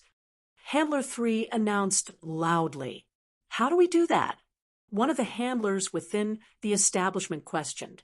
Since we can't do it through conventional means, we will have to try another. Handler 3 paused briefly before finally revealing what he had in mind. The Zelios Tower. December goals. 500 golden tickets equals 4 chapters mass release. 1,000 golden tickets equals 8 chapters mass release. 1,000 privilege unlocks equals 2 extra chapters. 10,000 privilege unlocks equals 10 extra chapters. 1 magic castle equals 1 extra chapter. 1 spacecraft equals 2 extra chapters. Golden gashapon equals 4 extra chapters. And special shootout.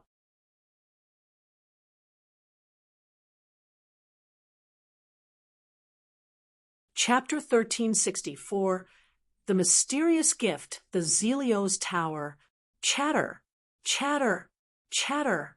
The place instantly turned noisy upon this revelation. It looked like a lot of them became skeptical the moment the place was mentioned. Don't they have extreme requirements for dishing out information? One of the handlers in the vicinity retorted. He sounded concerned. Handler 237. With our current predicament, do we really have the option to be picky? Another handler voiced from the sidelines. I'm not sure this is a good idea. Another handler spoke. Fellow handlers. Handler 3 called out, causing the place to quieten. I very well understand the skepticism. The Arams in Zelios Tower are known for their unreasonable demands, but one thing that cannot be disputed is their ability to source information, their ability to see things that cannot be seen. Should we employ their help, we will be able to find the rest of our kin, Handler 3 analyzed logically. Low mumbles were heard around, but it would seem the other handlers were considering this suggestion. How do we know their requirement won't go beyond our capabilities? One of the handlers voiced to them, discovering the location of the rest of our kin is not an extremely difficult task. According to the laws of the tower, the higher the difficulty of the request, the more cumbersome the requirement to fulfill it. We just need to pick a capable team and send them to the tower, Handler 3 answered. With this, the Ozus began plotting how they'd go about this situation and who to send. Hours later, outside the establishment where the meeting was held, an Ozus shook his head in disappointment while staring at the distant stars. It is such a pity that my people label Gustav Crimson as a culprit like the rest of the Alliance. He saved a lot of us during the disaster.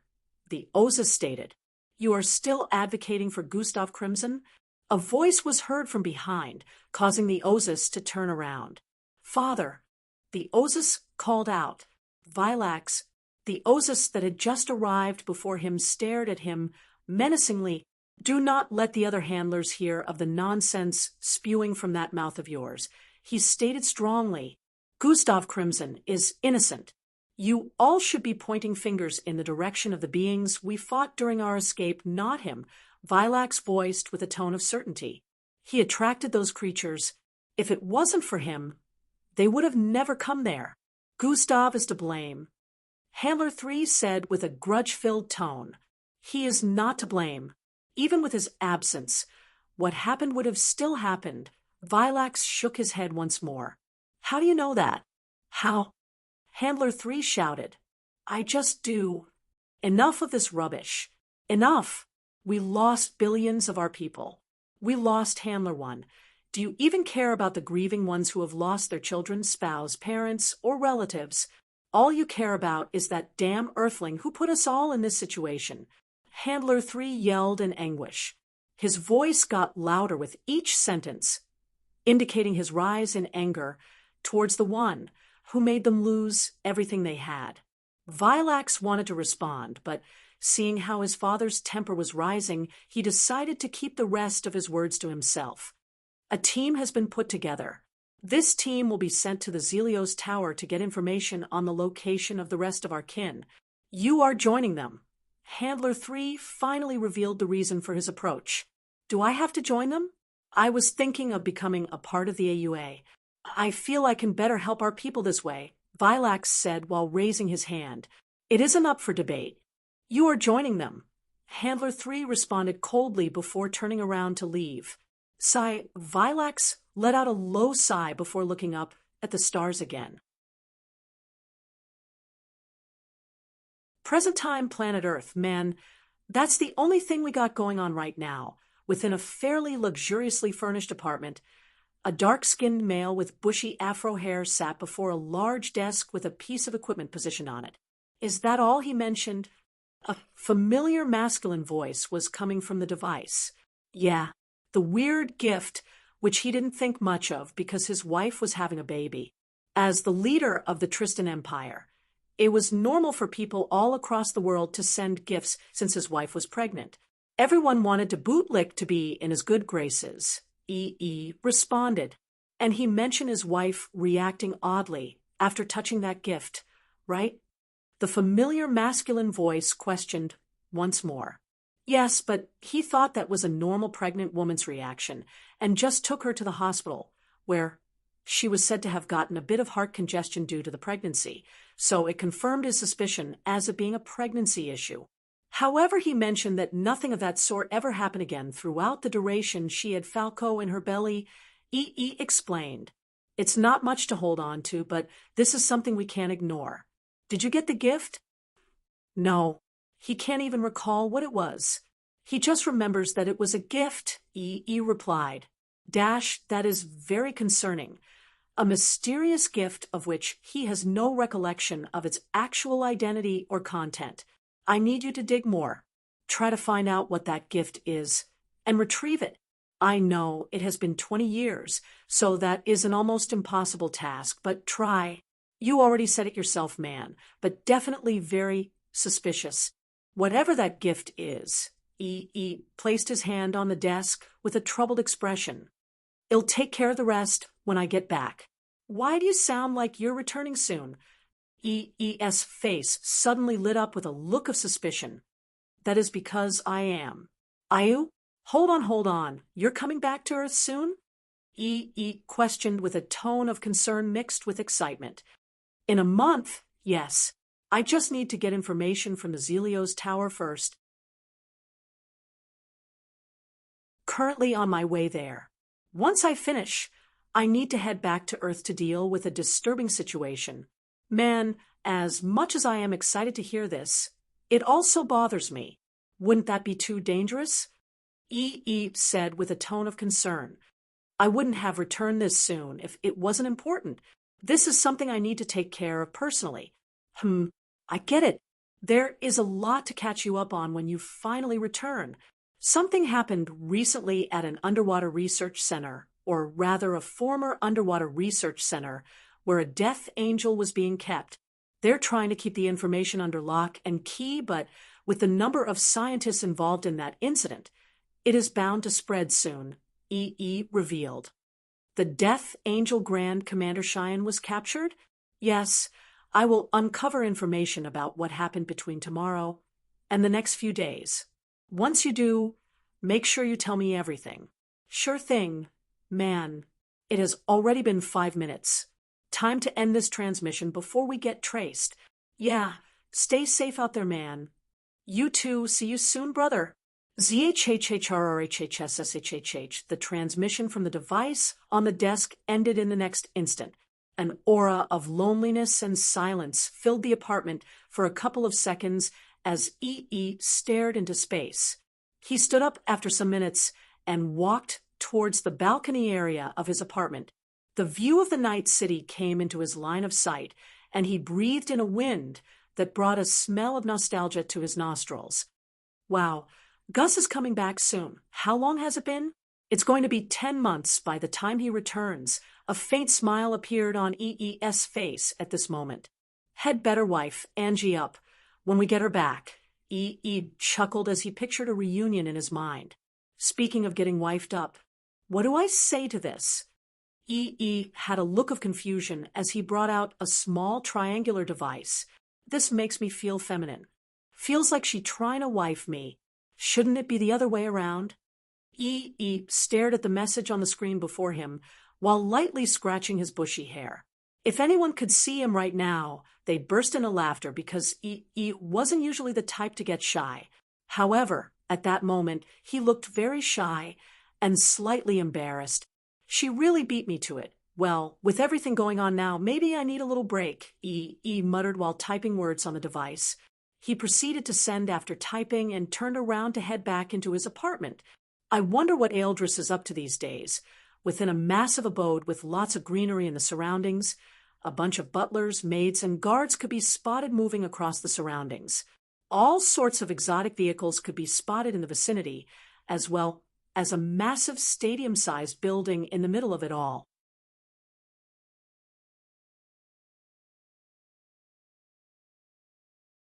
Chapter 1365. I refuses. The structure was one of the most exquisite-looking homes in the entirety of Plankton City, and its smoothened walls looked almost reflective. In one of the largest rooms within the structure, a meeting was ongoing. We don't want you affiliating yourself with that universally known fugitive. If you leave this building now, you can forget about your title as the next head of the family. 2 out of the 7 people gathered there spoke in reprimanding tones. All 7 of them were clad in different, but expensive-looking outfits. One similarity they all bore was their silver-colored hair. In their midst was a 76-inch tall young man, who also had very long silver hair that reached his calves. He was clad in a very simple white t-shirt and brown pants. Both his eyes were completely shut as he stood in place with a calm expression while listening to the rants of his relatives. Dash, you must announce all ties with Gustav Crimson. One of the two middle-aged-looking females sitting at the east corner spoke with a shrill tone. Ha ha ha! The silver-haired young man began laughing hysterically. Ha ha ha ha ha! This sudden, unexpected laughter took every one of them by surprise. They couldn't help but stare at one another as they wondered if the young man had a screw loose. Ha ha ha ha ha! For 20 seconds, the young man kept laughing, causing the worry on the faces of the people around to increase. Eldris, one of them finally called out to him with a tone of immense concern. The silver-haired young man stopped the moment he heard his name and proceeded to adopt a complete poker face as though he wasn't just laughing uncontrollably moments ago. You wanted me to learn to control my bloodline. I agreed. You wanted me to be homeschooled. I agreed. You wanted me to start training at the age of 6 to become the best mixed blood amongst my peers. I agreed. You wanted me to get betrothed to the second daughter of the Irmis family. I agreed. You wanted me to join the MBO. I agreed. And now you want me to denounce a person I consider to be a brother. Eldris paused as he got to this point. Not this time. I refuse. Eldris declared with a tone of severity, causing an invisible pressure to mount the surroundings. The relatives in the large room all had visible expressions of fear as they stared at the silver-haired young man standing in their midst with an overbearing aura. When did he become this powerful? This is the energy of a peak delta mixed blood, one of the male relatives mused, with widened eyes. I am leaving, Eldris stated before turning around and walking out of their midst. If you leave now, you forfeit your right to become the next family head. Do not sully Rhetorus' name. One of the middle-aged-looking men with a scowl and burn mark on his chin voiced. Do not speak of my late father. You never knew him. Eldris paused his footsteps as he spoke without turning around. If you did, you would know that he would never have wanted me to turn my back on a friend who needs my help. Immediately after saying this, Eldris' figure integrated with the colors and the surroundings and vanished. He left. One of the middle-aged women in the room voiced out. Obviously, I think we may have pushed him too hard. One of the men spoke with a distraught expression. No matter, we can pass the title of the family head to my son now. The one with a burn mark on his chin stated with an unbothered tone. 1 week later, we're getting close to the Arthramid wormhole within a massive, inverted, cross-shaped spacecraft. A voice rang out, which means we're close to the Tark's territory, Endrick said with a tone of understanding. Yeah, we can restock and fix my spacecraft on the Gohatark planet. Maybe even sell this large thing and get some extra cash even if its weapons are busted, Gustav responded while tapping on a few controls positioned on the panel before him. They are not under the Alliance, so it's really a good place to trade, but we still have to be careful, Endrick pointed out. Yeah, it'll be using a disguise regardless. How do you even know so much about different places in the universe? Gustav questioned, looking confounded. Husaruis is like an encyclopedia. He knows almost everything, Endrick answered while tapping the green that on his forehead. That's like the system, except the fact that it doesn't actually tell me anything. Gustav squinted his eyes and threw the system a distasteful glance. At least I revealed what I promised I would after Aesop. The system shot a distasteful glance back at him as she responded internally. That might be the only time you've ever given me the information I've been meaning to know, Gustav replied while his mind took a trip down memory lane. Underscore, underscore, underscore, underscore, underscore, underscore, underscore, underscore, underscore, underscore, underscore, underscore, underscore, underscore, underscore,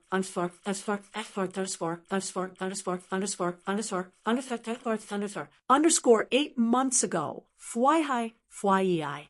In deep space, a spacecraft navigated a star path filled with all sorts of powerful beams fired from 20 similarly built spacecraft. The spacecraft evading fire was shaped like a sphere and moved with incredible speed while dodging with precision. The 20 spacecraft giving chase from behind weren't any worse in terms of speed, as they closed in on the sphere-shaped spacecraft easily. These spacecraft were all shaped like two rhombuses joined side by side. Each one was as large as a 10-story building, all packing heavy artillery that would easily rip a hole through a planet and destroy orbital bodies. One prominent design that could be noticed on these spacecraft was the mixture of fine red and blue with a massive emblem that displayed a drop of blood. Remember I said I was going to reveal something to you after ISOP? The system voiced in Gustav's mind while he was trying to evade the plethora of MBO spacecraft chasing after him. You couldn't find a better time to do this. Gustav yelled as he yanked the lever like steering before him towards the left. Twice. One of the beams grazed past the right surface area of their spacecraft, causing it to quake intensely from the sheer residual energy of the attack. Things are getting kind of dangerous. Gustav mumbled. So, about what I wanted to tell you. Will you fucking hold on till we're out of danger? Gustav cussed with a tone of annoyance. You could really just blast them all away. I don't know what you're waiting for. The system responded with an unbothered tone. I would have done that, but then they're just following orders. A lot of them are innocent and can't refuse the command of their superiors, Gustav said as he regained his calmness despite being in the line of fire. You really went soft. Meh. Also, as far as humanity is concerned, no one is innocent. If the people wanted to, they could cooperate to refuse to get a mission like this shoved down their throats. They could refuse the words of the Alliance and fight to protect the image of the person who not once but on multiple occasions had saved their lives. They don't just want to end for that reason. They do not deserve your mercy. The system sounded like a demon who only wanted to see chaos and destruction. You may be right, but still no. An uprising isn't something so easy to start. Not to mention that it would be weird to slaughter all of them while claiming that I plan to save the universe. Gustav lightly shook his head. You're only trying to save the universe because of your loved ones. Last I checked, they are not amongst the assailants pursuing. The system pointed out. Nah. If the situation ever gets to a point where I can't escape without constituting slaughter, then I won't shy away, Gustav said while tapping on his dimensional bracelet. A bright blue glow engulfed the entirety of the sphere-shaped spacecraft, and it vanished in the next instant. Thria, Thria, Thria, Thria. Red beams phased through emptiness as they tore through the spacecraft's initial location in space. The sphere-shaped spacecraft reappeared in a completely different location in space, void of light, constellations, and planets. Gustav stared at the dimensional bracelet surface and noticed the display of 50% energy left. It's only good for one more jump. I'll have to recharge this later, Gustav muttered. One day, you will have to let go of this sentimentality you built up, and on that day, you'll go on a slaughter rampage, the system voiced inwardly. Stop with the crap and tell me what you were about to reveal earlier, Gustav stated with a tone of indifference. He decided he wasn't going to let the system nag him this time. Did I tell you what the 5 premonitions are? The system questioned. Aren't they, as you call them, premonitions? To some universal misfortune or something, Gustav answered warily.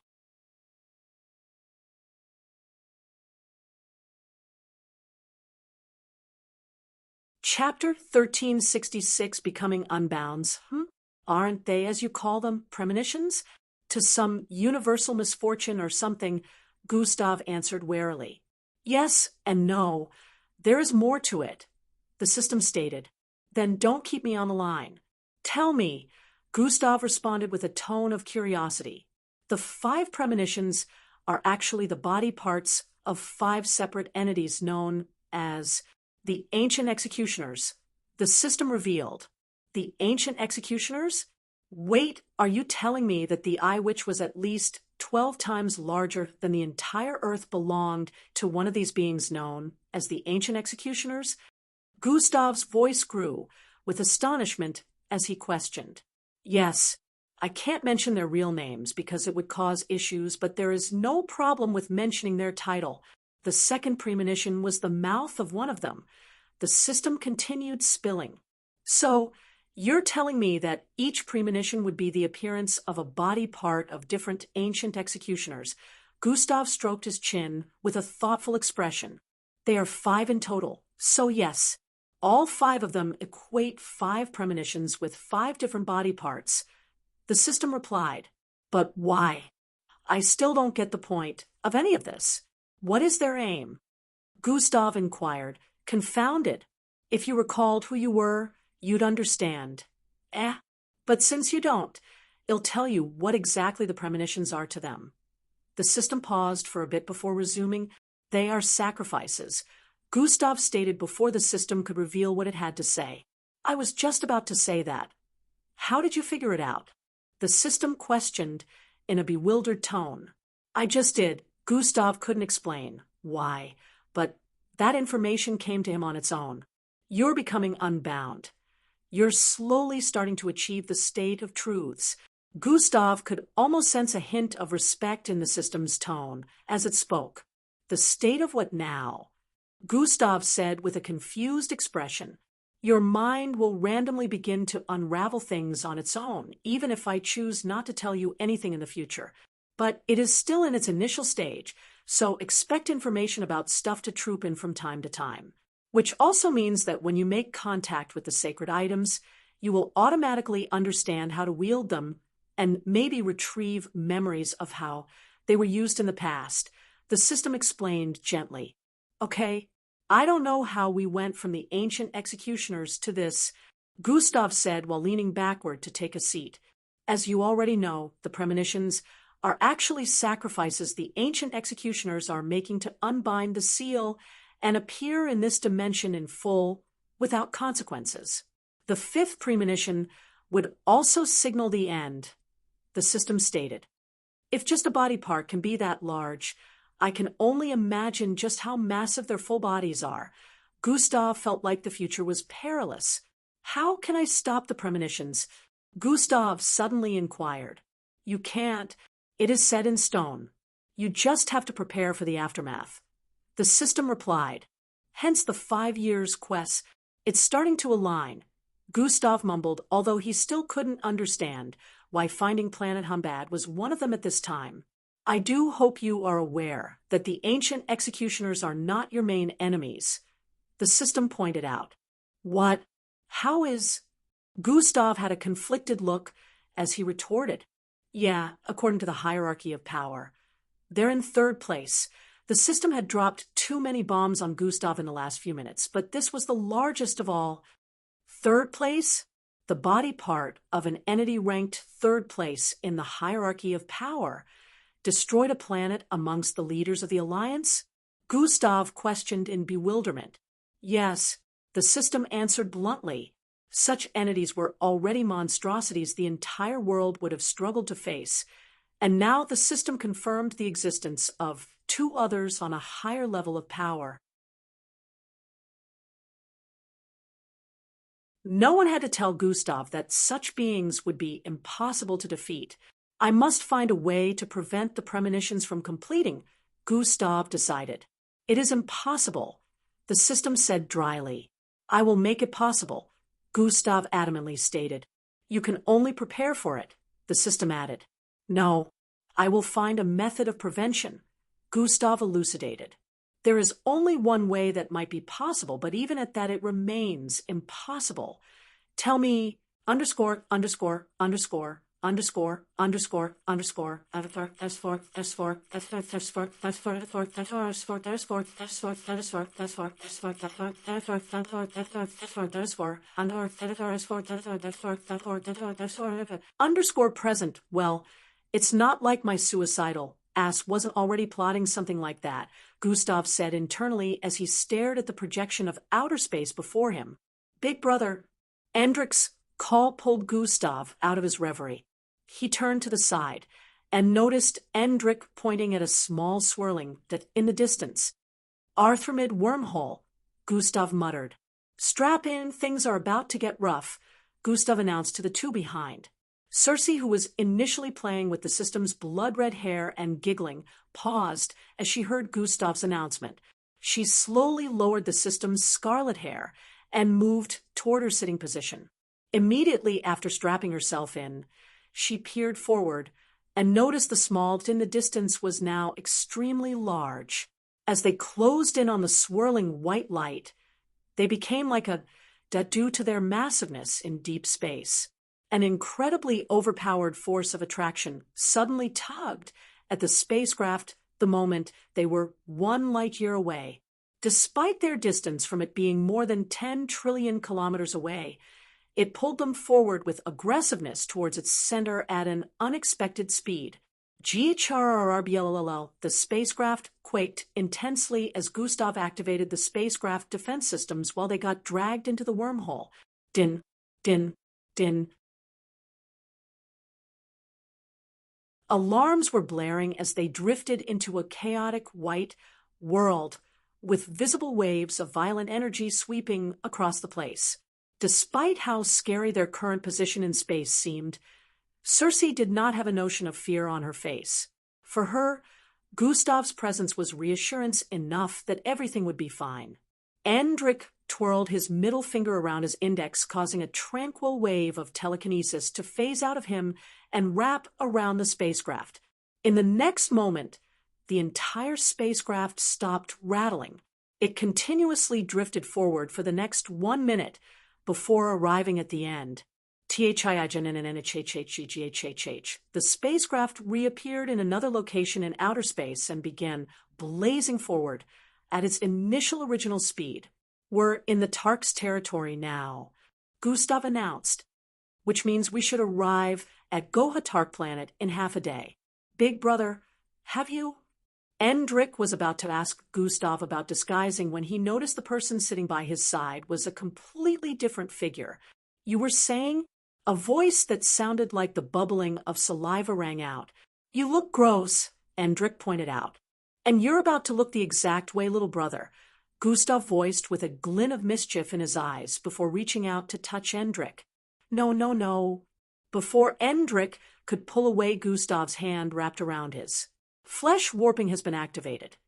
Endrik's appearance rapidly changed as fins grew out of his neck and shoulder. His skin turned gray, and multiple holes appeared on his cheeks. His eyes became icy blue, and his figure became a little obese. Now you look like me, Gustav said with a light chuckle. My good looks are gone, Endrik murmured inwardly. He wanted to yell out an injustice, but he just sat in place with a defeated expression. Couldn't Big Brother have picked any better-looking species? Endrik muttered. The Rahomas are good-looking enough. Besides, it's better to have a less physically appealing look, so as not to attract attention to ourselves. Gustav responded while returning his focus to the outer space view before them. What about them? Endrik asked while pointing at the two behind. There won't be a need to alter their appearance. They will mostly remain on the ship throughout our duration on Gohatark planet. 2 of us will deal with everything that needs to be taken care of and leave immediately afterward, Gustav explained. Endrik nodded in understanding as their spacecraft sped past 2 massive chest-shaped structures floating in space.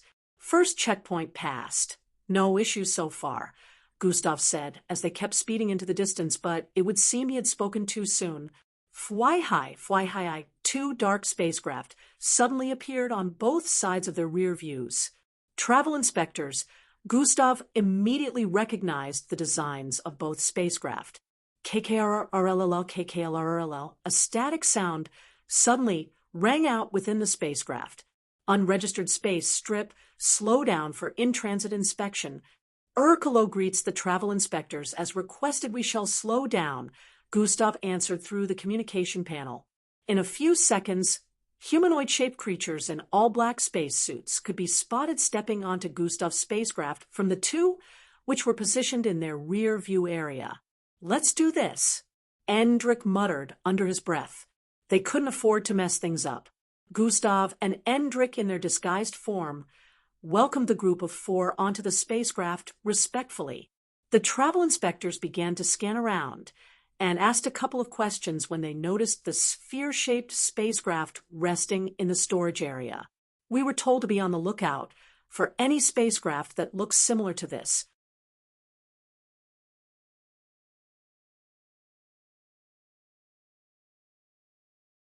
Chapter 1367, The Tark's Territory. We were informed by our superiors to be on the lookout for any spacecraft that looks similar to this. One of them suddenly voiced out. Gustav maintained his bubbly tone as he replied, "Is your superior looking to buy one of these space birds? I'm selling at a discount." Where did you get this?" one of the space travel inspectors asked, while another held on to a device that scanned the sphere-shaped spacecraft. "Off the Indran glacial star. Abandoned," Gustav responded once more. "Nothing sweeter than hauling a free loot and getting rich off of it." Ha ha ha. The tension reduced as Gustav kept up with his weird personality.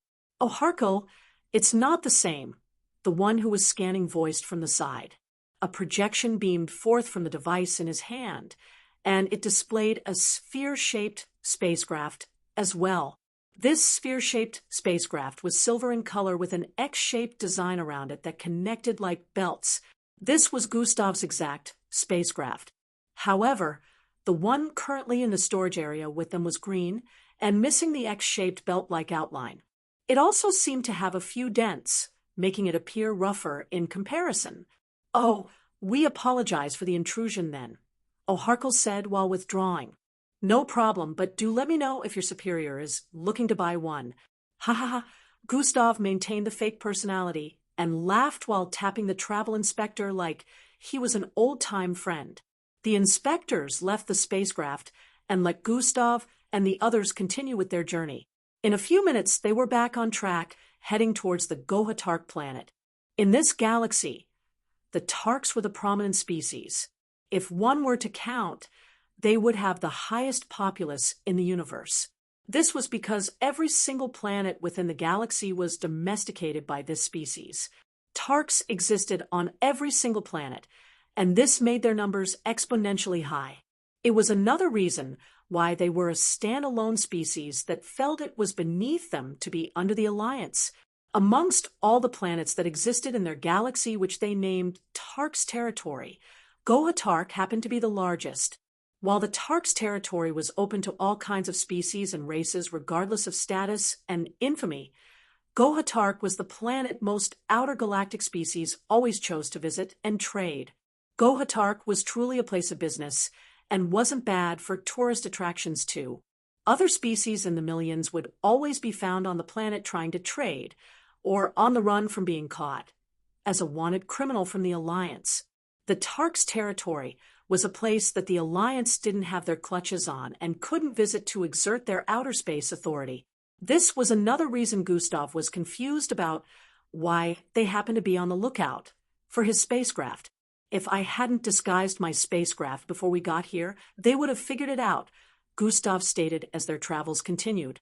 "Which means their superior must be under the payroll of someone who is out to get you," Endrick analyzed from the side. "The Tark's territory is supposed to be a free place. When did they start caring about bounties and wanted folks? That is very odd," Gustav mumbled with a slight look of concern. "That's why we have to be careful.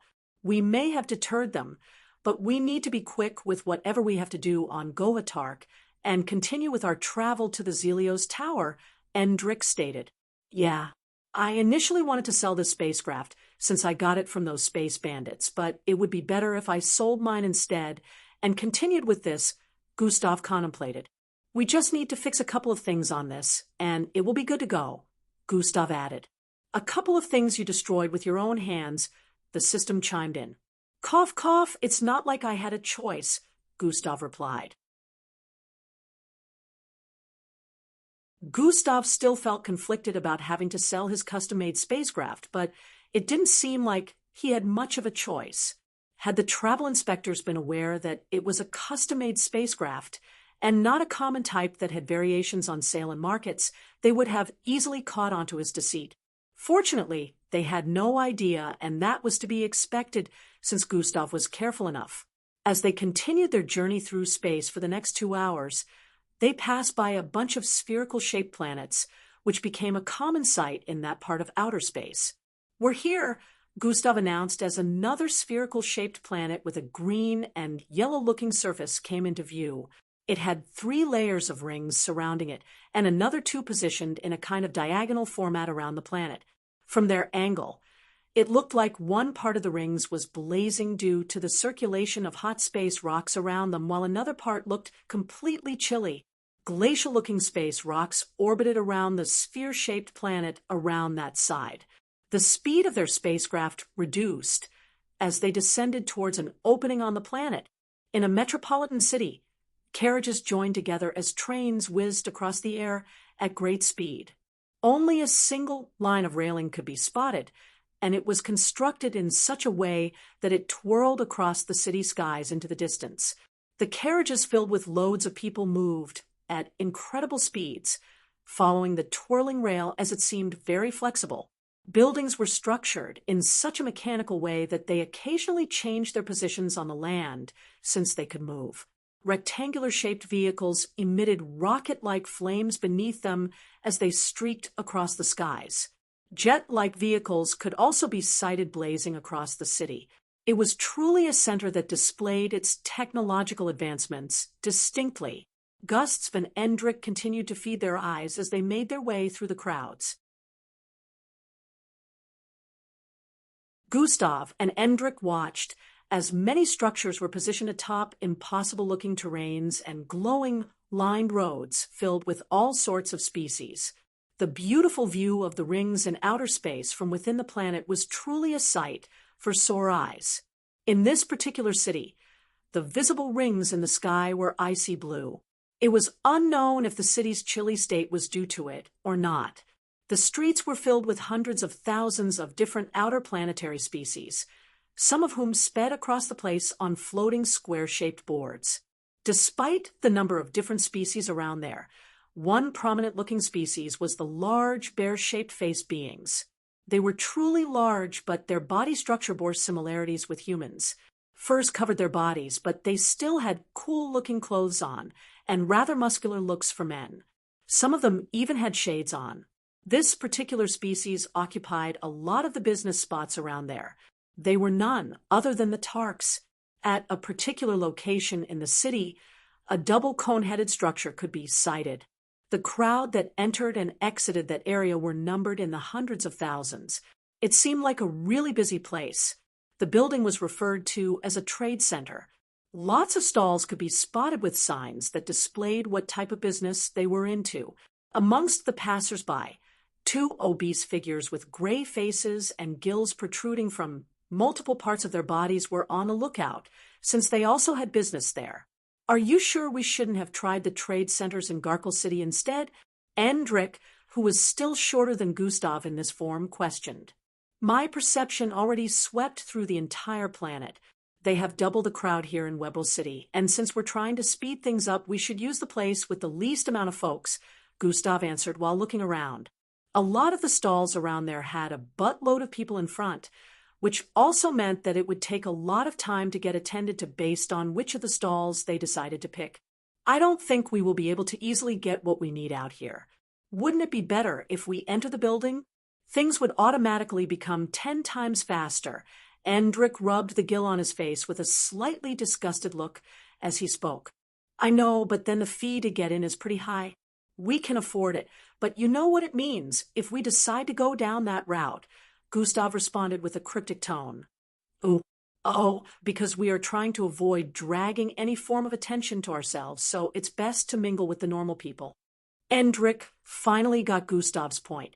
The building in the middle of the trade center had everything that was needed, but there was a fee to get in, and an even higher fee to pay if you needed to head further up the floors.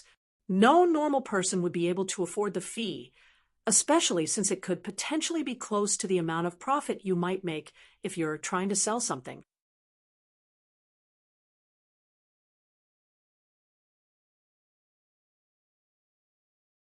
Chapter 1368 Send the Tarks Force Even. If you were looking to purchase an item, it would still be considered a high cost to get in based on the floor you need to head to get it. only people considered rich-headed in, and Gustav wouldn't want them attracting any sort of attention.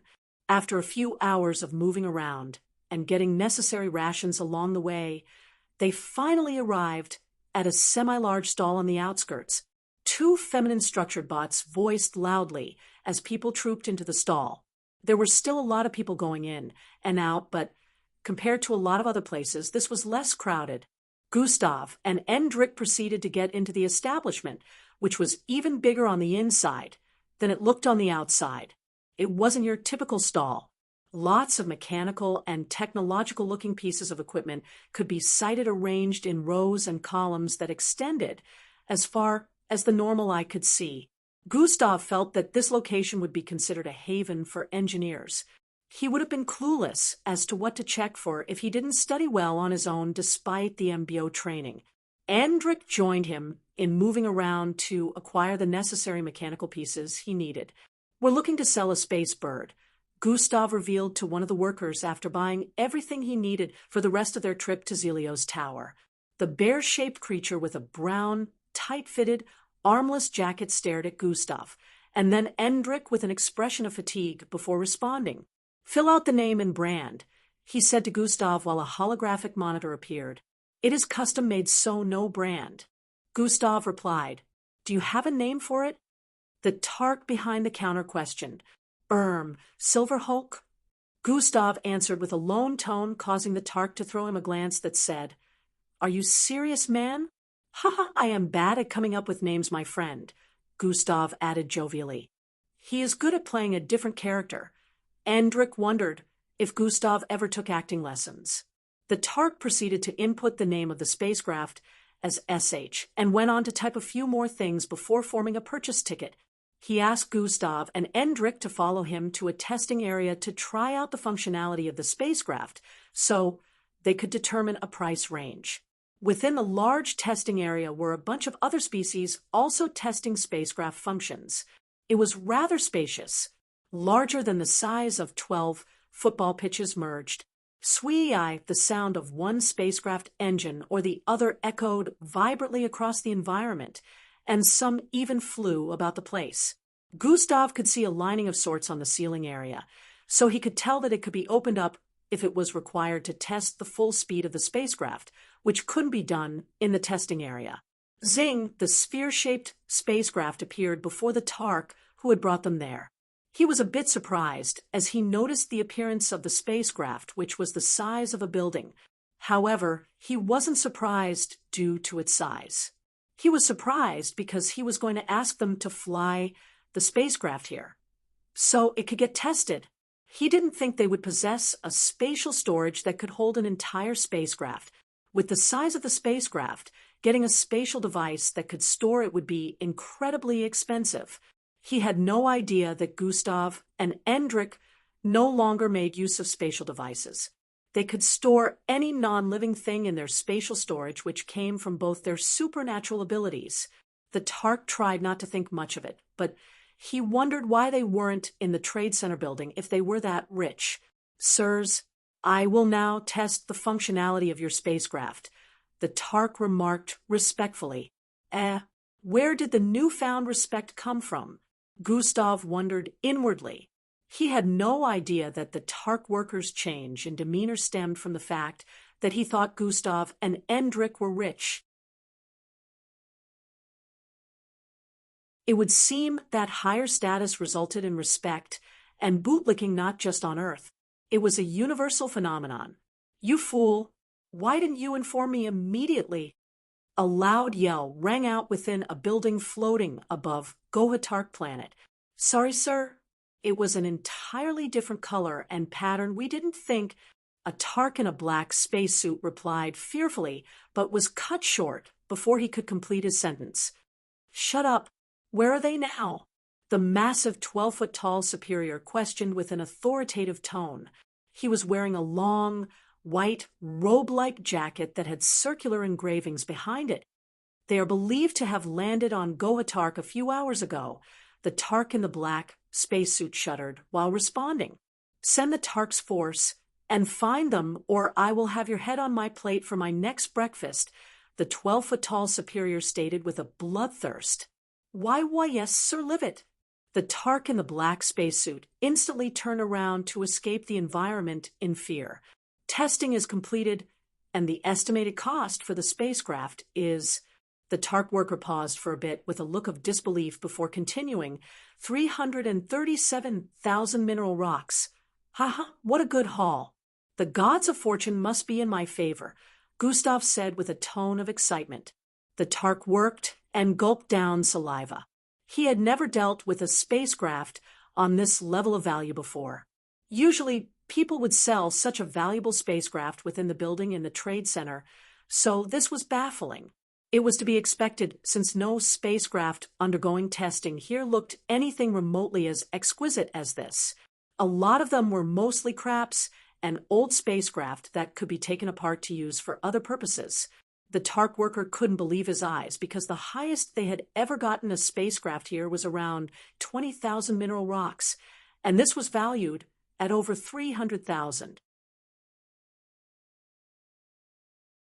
This meant they could make the highest profit from this exchange, and he couldn't just imagine the tip he'd get from it. He was already lost in thought picturing a promotion when, my payment, Gustav's reminder pulled him out of his reverie. Yes, sir. Please wait here, he answered respectfully before turning around to head out. Looks like we have to wait for a bit, Endrich said from the side. We've already spent a lot of time here. Once he returns with the payment, we'll leave, Gustav stated in his original voice. He was a little bothered about having to sell his spacecraft since he joined in its creation at the time. However, he was still a bit glad that he got to sell it for this price. The 300,000 mineral stones they offered were enough to sustain them for years, even if they decided to keep traveling across space. It could be exchanged almost anywhere across galaxies for other commodities. Gustav mumbled suspiciously after waiting for a few minutes. Is something wrong? Endrich questioned. The Tark's force, they're moving around the trade center.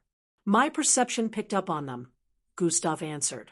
I thought that was supposed to be normal, Endrich said with a contemplative expression. Not this time it's not. They're starting to gather in large numbers and are combing through, Gustav answered while making an analysis. They're looking for us, Endrich said with a tone of certainty. How did you figure? This time it was Gustav's turn to question. I just saw it. If we leave any later than 2 minutes, we'll bump into them, Endrich announced.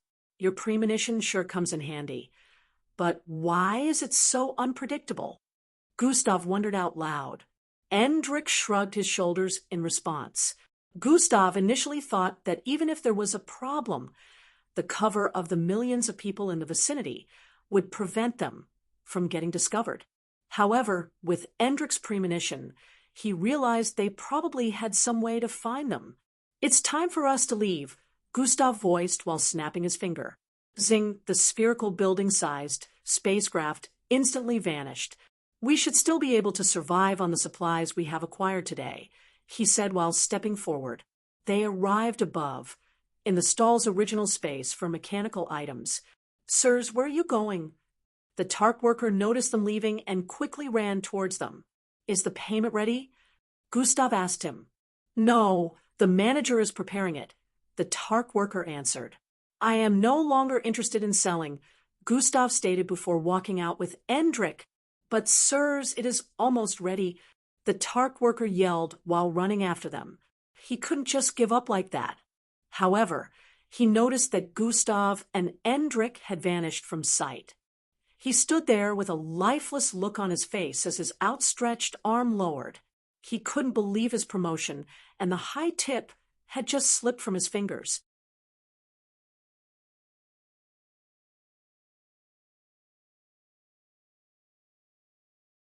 Chapter 1369. Is this the hospitality you show your guests? Today was supposed to be the best day of his life, but now he felt miserable. Gustav and Endrich had stayed together to escape the radar of the Tarks in blue, tight-fitting costumes and helmets flying across the air.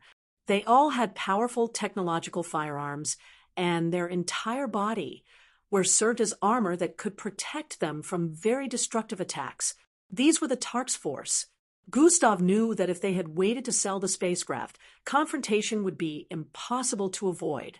They had scanners that particularly scoured the place for Gustav's and Endrick's current look, but unfortunately for them, Gustav had hidden both their presences. They were further concealed with the invisibility buttons. With their current speed, it took them less than 10 seconds to get to the area they touched down with the other spacecraft from the Trade Center. At that moment, Gustav and Endrick arrived at a secluded location. One could see upside-down, triangular-shaped plants that were as lengthy as skyscrapers. Some were the width of an adult human body, while others were even wider. Their violet colors made the environment look very dim and gloomy. One wouldn't notice anything around there if they didn't look properly, since the spacecraft parked up ahead was camouflaged to blend in with the plants in the surroundings. To Gustav's and Endrick's surprise, a group of Turks could be spotted encircling the spacecraft. Tark's force, Gustav communicated directly with Endrick through their minds. How did they find it? Endrick was just as surprised as they closed in on the inverted cross-shaped spacecraft. Gustav furrowed his eyebrows as they stepped forward. Endrick drifted across the air without saying a word and swept his right hand forward. A telekinetic energy surged forth, blasting every single Tark Force member on the spacecraft away. Arg!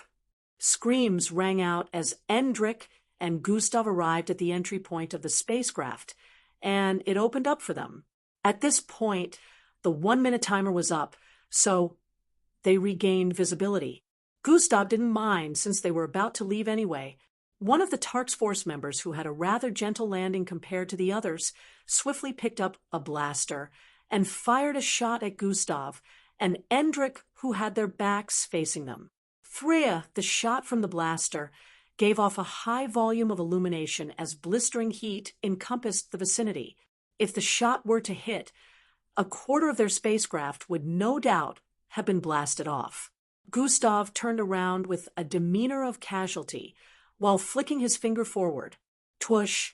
A powerful force from sheer strength ripped forward and collided with the shot from the blaster.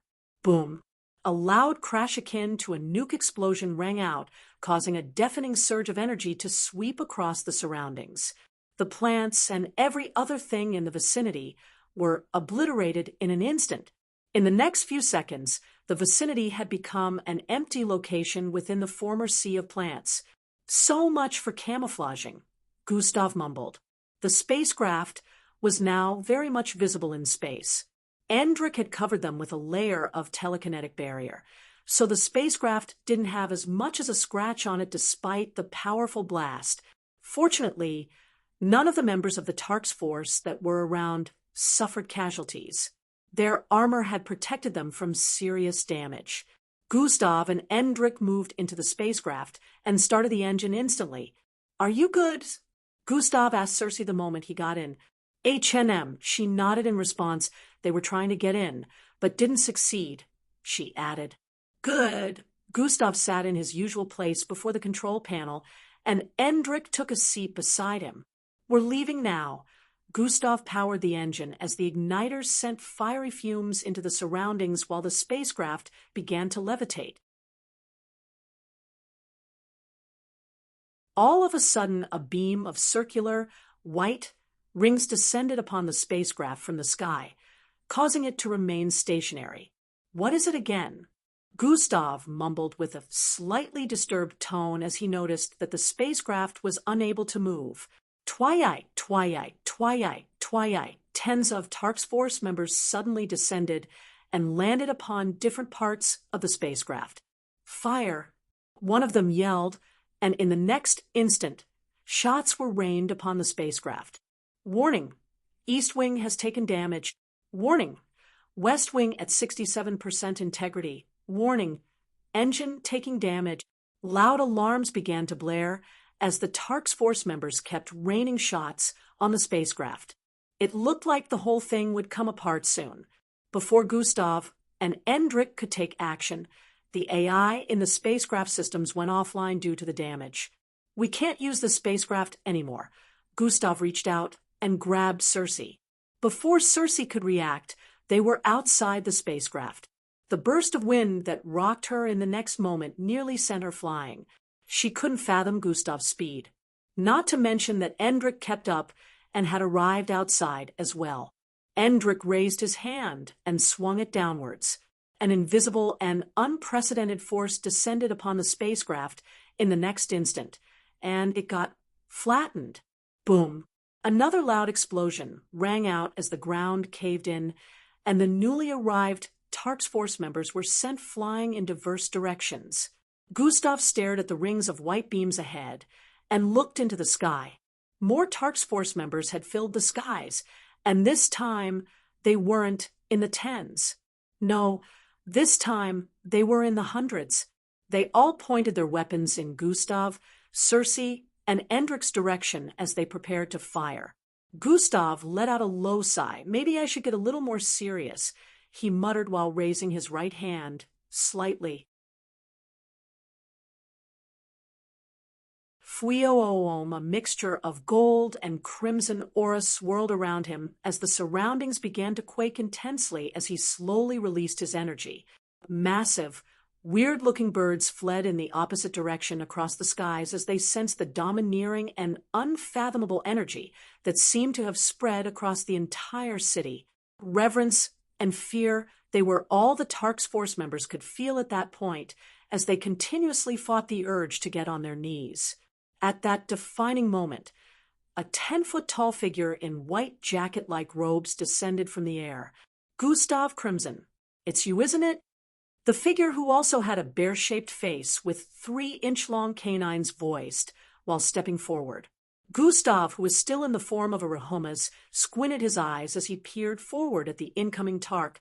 Who is this person you speak of, and why have the Tark's force attacked a tourist and destroyed their spacecraft out of nowhere? Is this the hospitality you show guests? Gustav questioned with a look of cluelessness. They were not attacking out for nefarious intents. They were attacking to stop you from leaving before my arrival. The newly arrived 10-foot-tall Tark with greenish fur, voiced while approaching. The flattened spacecraft up ahead says otherwise. Gustav answered in response, but within him, he had doubts. He truly couldn't sense any nefarious intent behind the approach of this newly arrived Tark.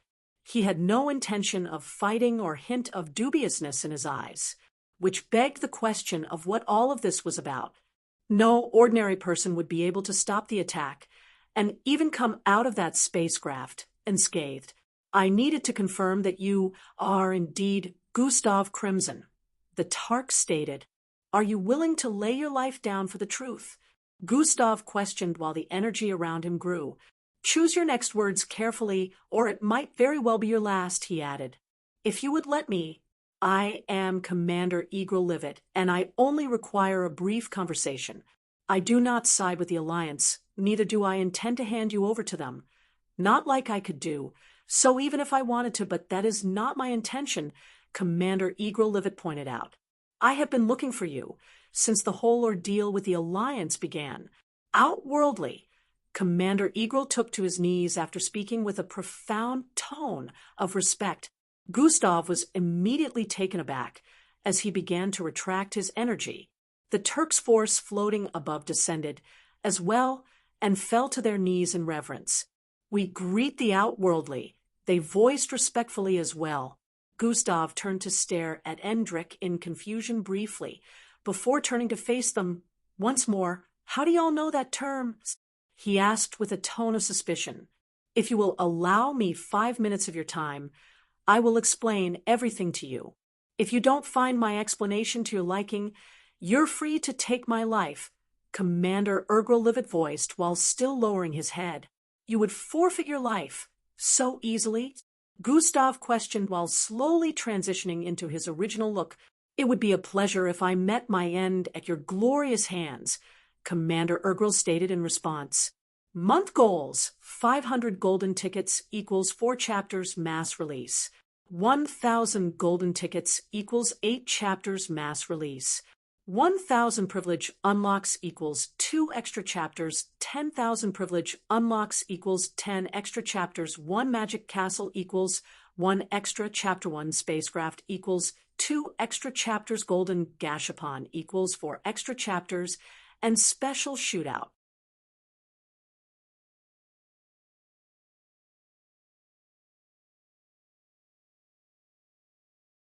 Chapter 1370, The Divine Tablet. It would be a pleasure if I met my end at your glorious hands, Commander Urgrel stated in response. Gustav still couldn't understand what the whole thing was about, but he decided to hear Commander Urgrel live it out. Nothing could have prepared him for what was coming. Within a large bird-faced structure situated at the top of a massive V-shaped building, Gustav sat before Commander Urgrel alongside Endrik. Both of them listened attentively as Commander Urgrel narrated a tale as old as the start of the Tark's empire. Our first ancestors were given this tablet by an unknown entity which went on to prophesy things to come. In the beginning, the first ancestors were just a motley crew who knew nothing and believed nothing until the first prophecy came to pass. Commander Urgrel paused for a while to show a holographic image of a large double-faced tablet. It looked like two merged, smoothened rocks with weird glowing engravings on them. The drought appeared on our planet of origin that wiped out major of our species. The tablet had informed our first ancestors that they needed to move to another place entirely for our species to flourish, but they chose not to listen until they had no other choice but to move. When they moved to the instructed location, things began to change. Our species underwent what we called the first evolution. We became faster, smarter, and better. We began to recognize the minerals around us as valuable resources that could be further used for our advancement. The tablet soon predicted something else, and this time our ancestors chose to listen. This action once more benefited our species, and our ancestors worshipped the tablet as our god. A lot of the things you see today would not have existed if not for the divine tablet. It taught our species a lot, and we are the only species in the universe with the technology to replicate planets and increase resources. That is also why our species never suffers the usual hunger that exists in other galaxies. The average Tark lives well enough their entire lifetime. We long eliminated the concept of world hunger and suffering in our territory. Commander Urgrel Livet kept speaking with a tone of adoration. Good for y'all, but what does this have to do with me? Gustav questioned with a weird look. It has everything to do with you, Commander Urgrel Livet stated. How?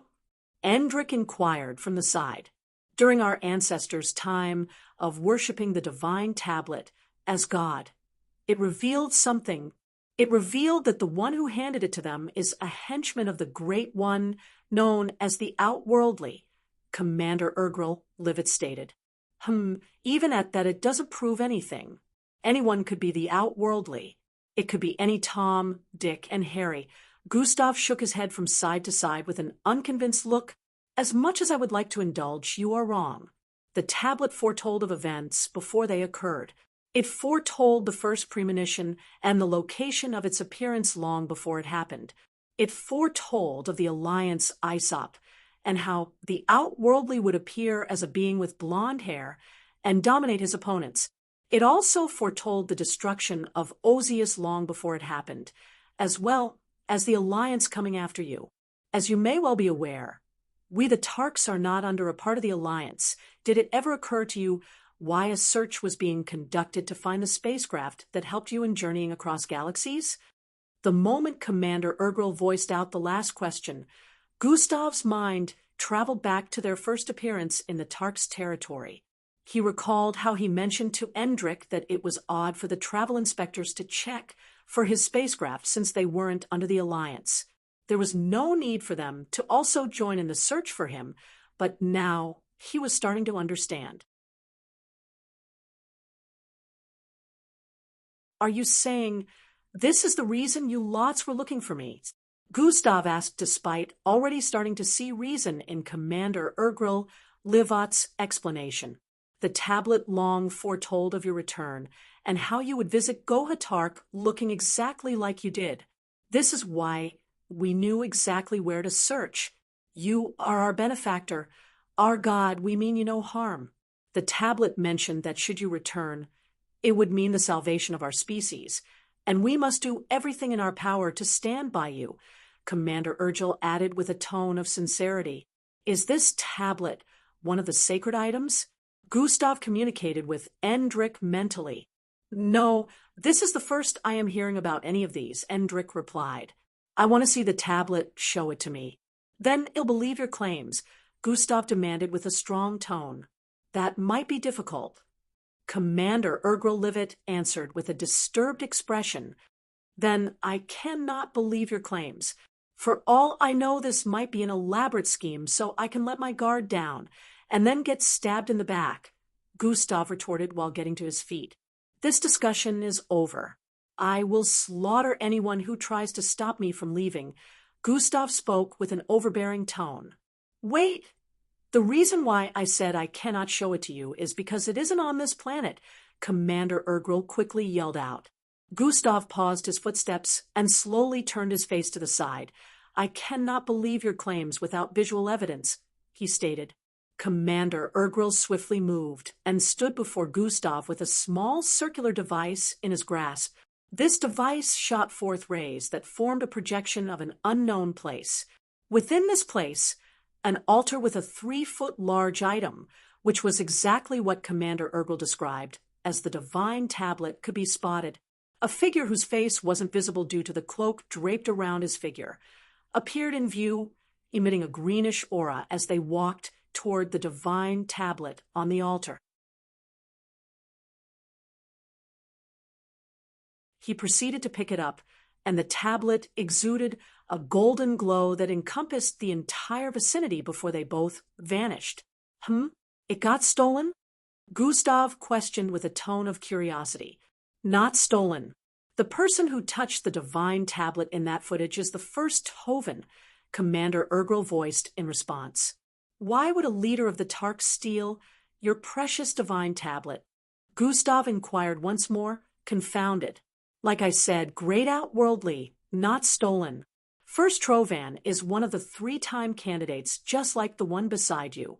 He journeyed somewhere far with the divine tablet on a necessary mission for the future, Commander Urgrel explained. How do you know that term? This time it was Endrik's turn to ask.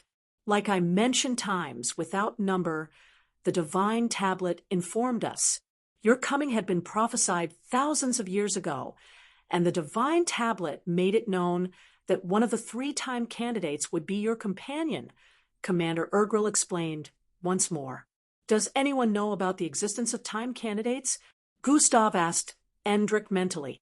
No, that is a term that should be known only by you, Husarius, that computer inside of you, and myself.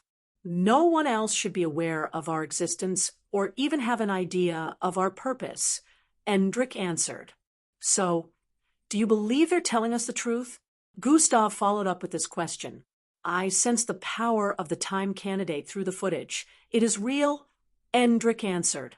Gustav recalled Endrik mentioning the time candidates were capable of perceiving one another despite having never met.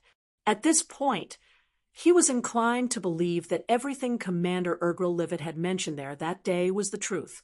Gustav had a conflicted expression on his face as he slowly turned around and took a seat. Tell me more about the divine tablet and the being who brought it to your ancestors, Gustav demanded. Hours later, Gustav and Endrik had settled in a luxurious living space they had been provided by Commander Urgrel. Commander Urgrel had wanted to make a live announcement to the general public all across Gohatark planet about the appearance of the outworldly, but Gustav stopped him. Commander Urgrel mentioned that should the inhabitants of the Tark territory be aware of his visit, the whole city would be flooded with both Tarks within the planet and outside of it coming to worship his arrival. The Tarks were strong believers who saw the outworldly as the current reason for their existence. Gustav had stopped him from spreading the word because things were already very dangerous. Even though the Tarks had good intentions, a lot of other species from outside the planet who were only visiting for a little while might have nefarious intentions. He was still considered a fugitive outside of the Tarks' territory, so who knew what they might try?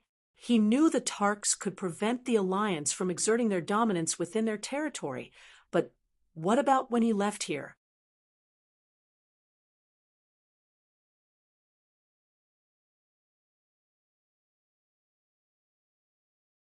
Chapter 1371. Optimistic Geezer Gustav sat on one of the beds in the vicinity and thought about everything Commander Ergrel mentioned. All these still don't feel real, he said internally. What part? The henchman or the divine tablet? The system inquired. Everything. It's not like they had much to tell me about the henchman anyway, except for the fact that he appeared to their ancestors nearly 8 years ago and handed them the tablet. I know nothing else of this henchman. This would have definitely been a good time to remember something. Gustav responded internally. You're still in the process of becoming unbound. Just because you have no further information about it right now doesn't mean you won't in the future. The system stated. Yeah.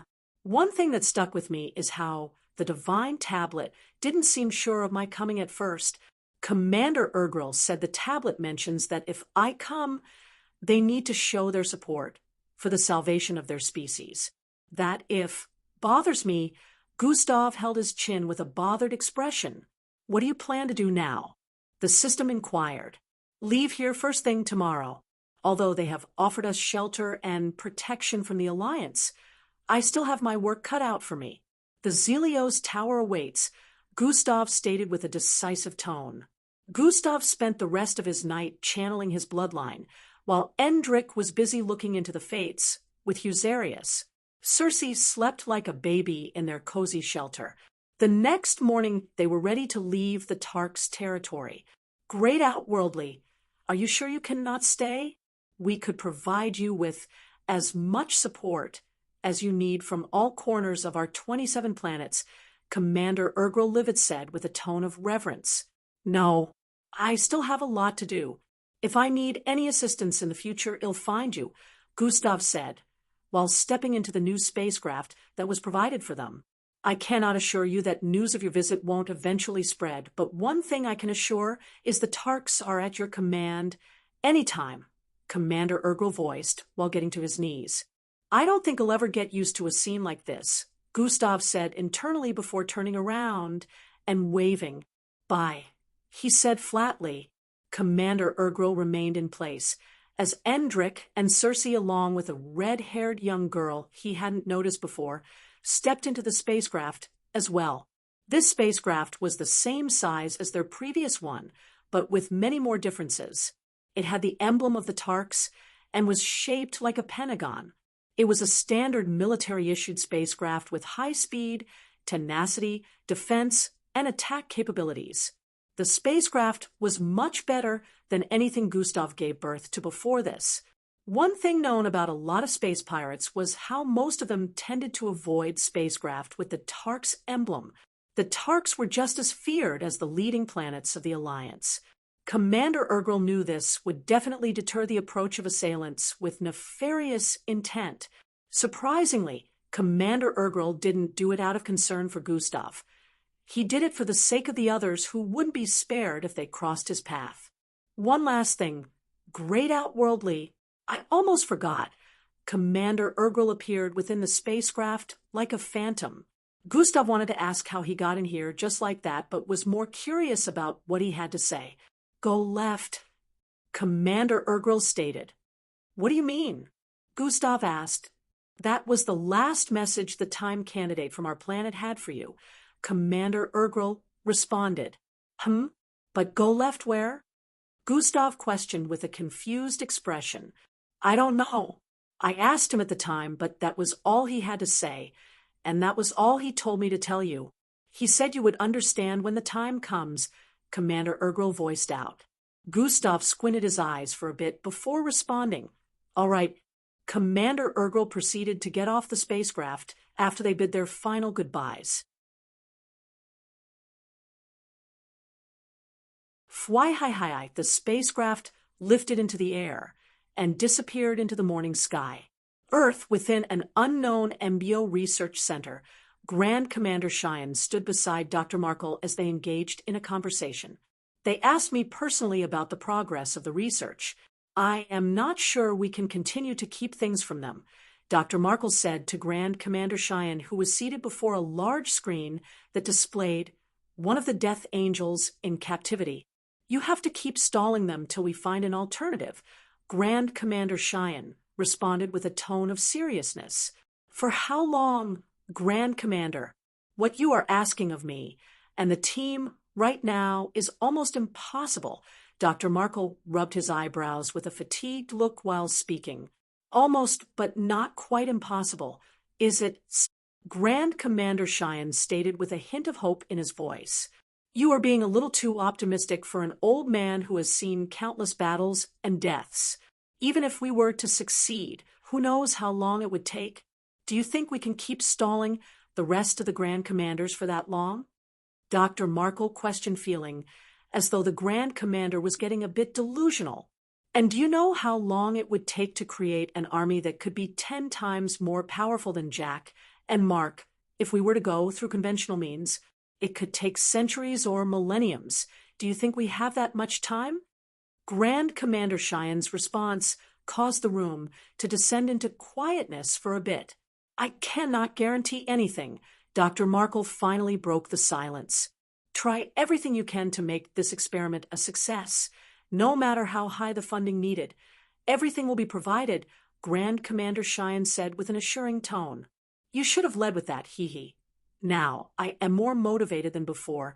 The middle-aged-looking man in a laboratory coat had a newfound zeal after Grand Commander Cheyenne's assurance. Just make sure you don't take it too far. Grand Commander Cheyenne suddenly had a bad feeling as he cautioned. I can't hear you.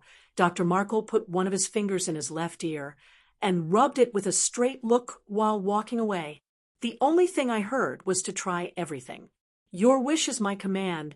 Grand Commander Cheyenne, the doctor soon vanished out of sight. Dr. Markle was one of the very few people who could speak to Grand Commander Cheyenne that way, since he was a leading scientist with numerous scientific breakthroughs that had helped the MBO in so many ways. He was one of the top scientists under the MBO, and now more than ever his expertise was needed. If not for his continuous research on the Death Angel, Grand Commander Cheyenne would not have been aware of the information that was currently at his disposal. He could only hope that Dr. Markle wouldn't do anything too crazy while trying to achieve the objective he was given. Plankton City. Sat within a boardroom of sorts, amid a couple of officers. They seemed to be holding a meeting, and all eyes rested on the man that seemed to have all the answers they needed. If you doubt the credibility of my information, then you could send some spies over there to gather information, suggested with a look of certainty. That is not it, Officer E.B. I am astounded by how you came to this conclusion just from calculating Gustav Crimson's personality and what you assume he would do next, one of the generals within the room stated. Gustav had always been the type to put his loved ones first, so if my guess is right, he must be heading there now. He won't get there in one full swing, so I assume he made a pit stop at the Tark's territory, responded calculatively.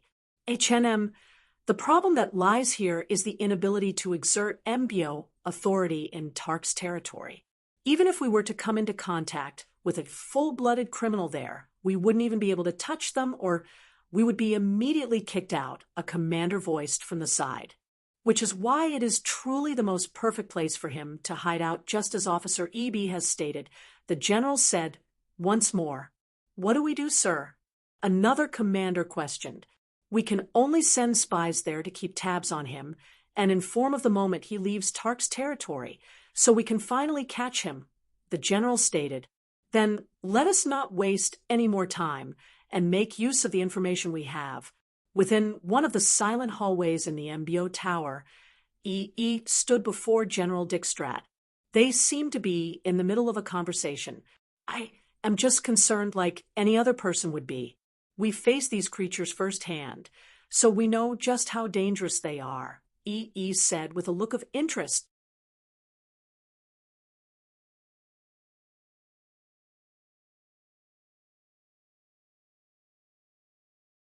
Chapter 1372 Transmission failed.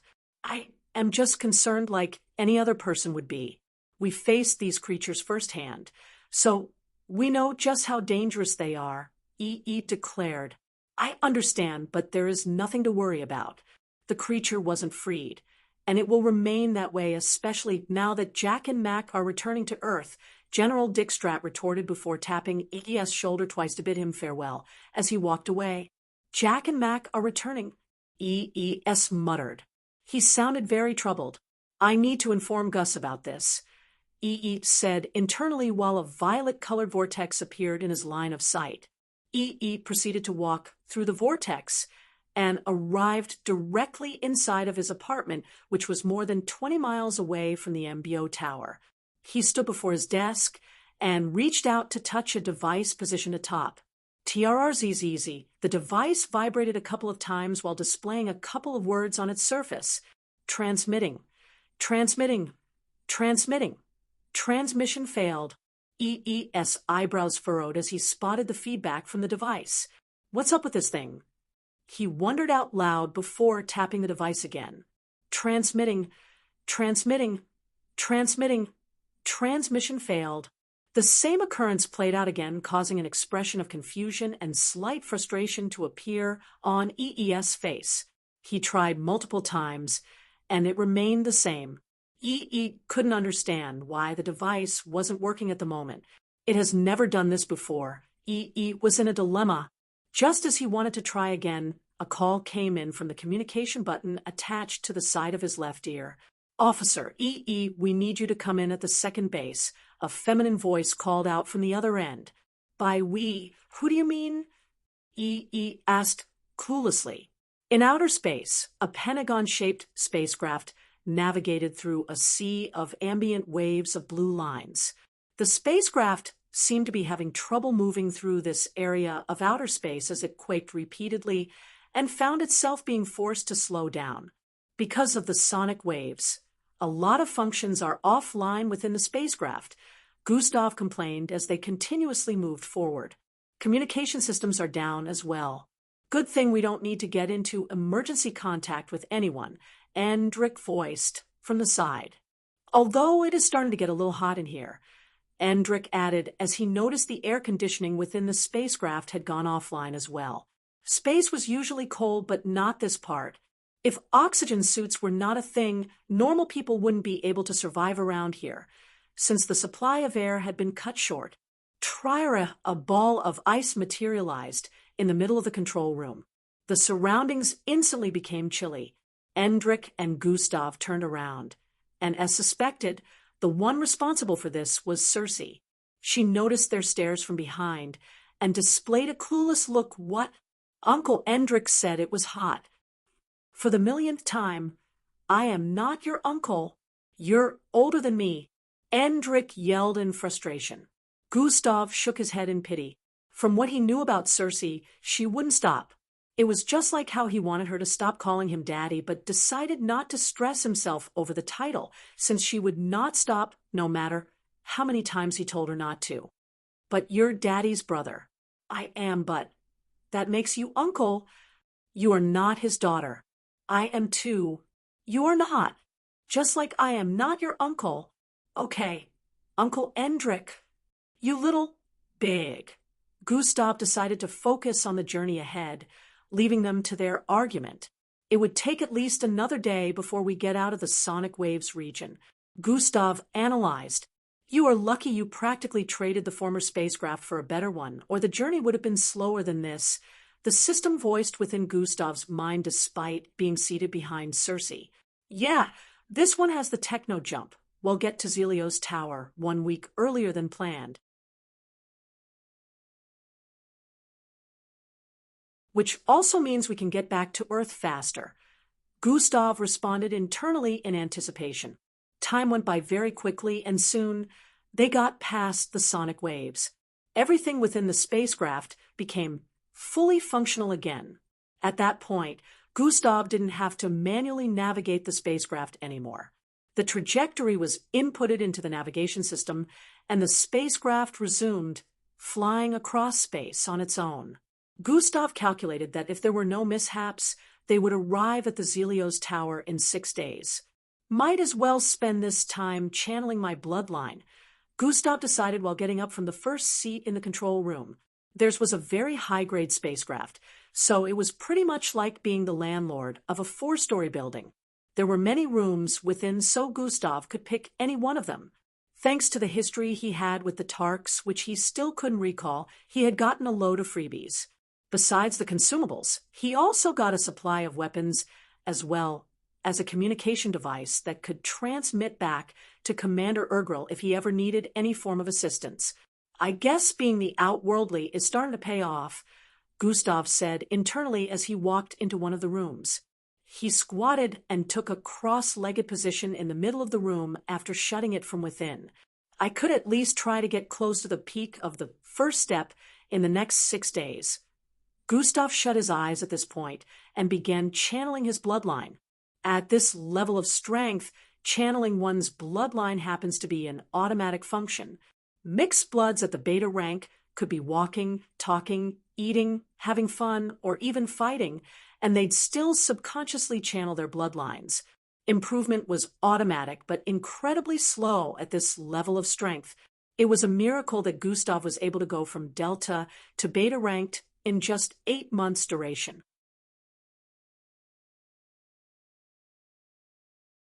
No one had successfully channeled at a speed like this in the history of mixed bloods, and now he was already aiming for the peak of Beta's first step. Beta was a lot further from Alpha ranked than anyone thought. The difference between both levels of strength was like a pond to an entire ocean. Not even 100 bet-ranked mixed bloods would be able to defeat a single Alpha. This was why the process of channeling one's bloodline through the beta rank was extremely long compared to any other bloodline rank. It was a process that no one besides Miss Amy had been able to complete in less than 10 years, since it was like trying to fill up a river by fetching cups of water. Gustav didn't care about any of the difficulties attached to this rank.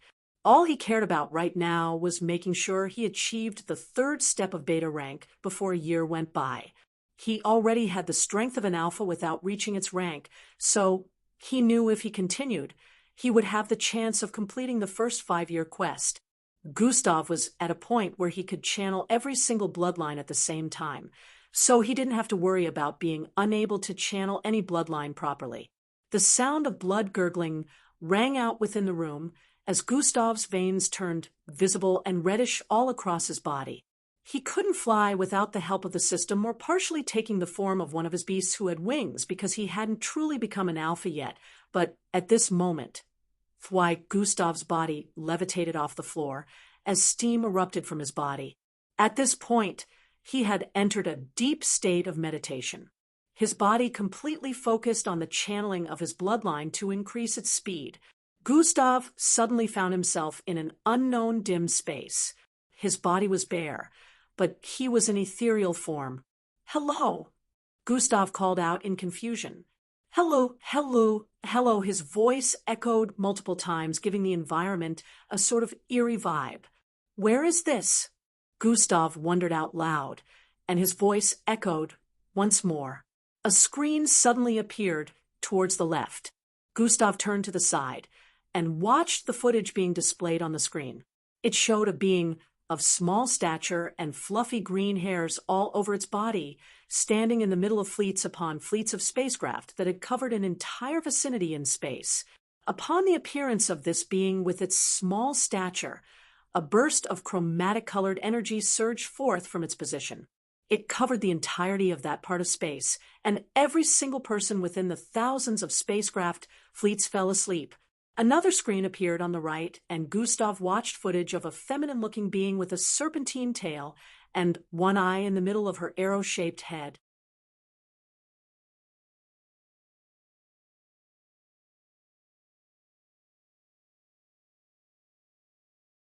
Chapter 1373. Arriving at the Zelios Tower, the feminine-looking being stood in between a purple valley with armies of rock-like monsters charging in her direction. She fearlessly stepped forward, and a surge of pink energy burst forth from her figure, dyeing the entire world pink. Every single living being in that vicinity fell to their knees, subconsciously. In another screen up ahead, a being stood before a massively shooting star, which was almost the size of the sun, in the Milky Way. This being was the only thing standing between the destruction of a lineup of planets behind and the massive shooting star, with a burst of orange energy spreading from his being across that entire galaxy.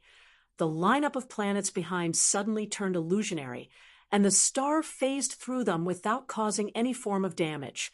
Another screen appeared behind, and this time Gustav watched another species dominate a battlefield of millions without breaking as much as a sweat or physically engaging with them. More and more screens appeared, and Gustav noticed one common thing in all of these footage. The beings that appeared on the screens could dominate anything with a burst of their power without having to move a muscle.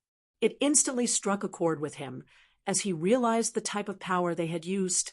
Yarki, these are cosmic superior beings. Gustav voiced out loud in astonishment. Looks like we have a new addition. A loud voice suddenly rang out from behind as the unknown space suddenly lit up. Gustav turned around in confoundment as he stared at the group before him. Big brother! Big brother! Gustav's eyes sprang open after hearing his name called out multiple times. Endrik, how did you get in here? Gustav inquired, looking confused. You have not stepped out in the last 6 days, so I was getting worried, Endrik explained. What do you mean? I was only gone for 2 hours, Gustav voiced in bafflement. No, we're close to the Zelios Tower. You've been in here for 6 days now, Endrik iterated. That cannot be right. Gustav got to his feet. Your chest, it's glowing. Endrik suddenly called Gustav's attention to his chest. Gustav, who seemed to have initially missed this, lowered his head and spotted the golden glow in the middle of his chest. Gustav exclaimed, looking further confused, till he sensed something. My cosmic superiority just reached the transdimensional level, Gustav stated with realization in his eyes. How is that possible? You haven't even used your cosmic superior abilities in a long time. Endrik was also startled. I know. That is why I don't understand as well. I was only in that place for like 2 hours, and now you tell me 6 days has gone by. Gustav didn't even know how to react to the entire situation. A loud, automated voice rang out. I'll deal with this later, Gustav said before walking out of the room with Endrik. They approached the control room, and projections of nothing appeared in their line of sight. Except for the endless dark expanse of outer space, nothing could be seen for light years. Gustav stood before one of the projections before activating God Eyes.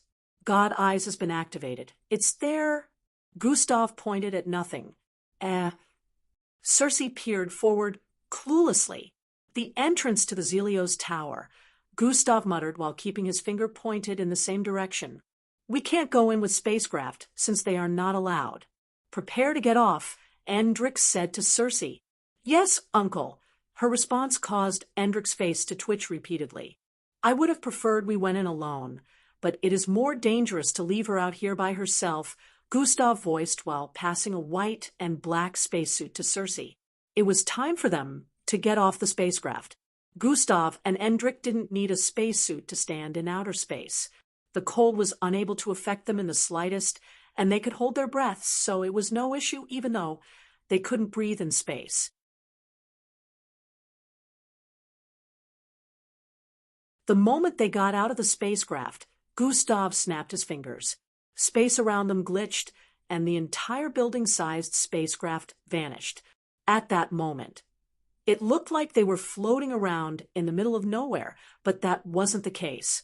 The entrance to the Zelios Tower was somewhere around, but the ordinary I would be unable to locate it. Gustav flew forward with Endrik and Cersei following closely beside him. After flying for about a minute, he stopped. Both of them stopped too, and Gustav reached out his right arm, curving it towards the side, and lowering it even more. It looked like there was a pattern to this, but Cersei didn't understand what she was looking at. Only Endrik was knowledgeable enough, especially since he had been there before. A bright glow suddenly engulfed Gustav's palm in the next few moments, and a thick, wavy magenta light engulfed their figures. All three of them instantly vanished from sight. Were here, in the blink of an eye, they had reappeared within an unknown space. A large piece of greenery occupied an expanse of 14 miles. Beyond the radius of 14 miles, nothing else was visible in the vicinity. It was like the world just ended there. A bright white sky illuminated the surroundings from above, and a group of small unknown species of birds fluttered across. In the middle of this expanse of light was a lineup of dark, mysteriously tall towers. These towers are each brighter than the other according to their height line up from the left to the far right. The towers were 7 in total. The first one from the left was around 70 feet tall, which was also the size of a 7-story building. The next one was 100 feet tall, and the next one kept surpassing the size of the previous by around 30 feet till the 5th tower. The 5th tower reached an unexpected height of 400 feet, giving the previous ones a huge gap. The 6th tower, on the other hand, was up to 600 feet, and the final tower, which was the 7th, was only a measly 30 feet tall. This whole dynamic was completely mystifying, but Gustav understood why this was so. The towers each represented the difficulty of tasks presented by visitors. If one visited the first tower, and the task was too difficult for the Arams situated there, they would refer the visitor to the next tower. The next tower would also refer the visitor to the one after them if they were unable to accomplish the task, and so on.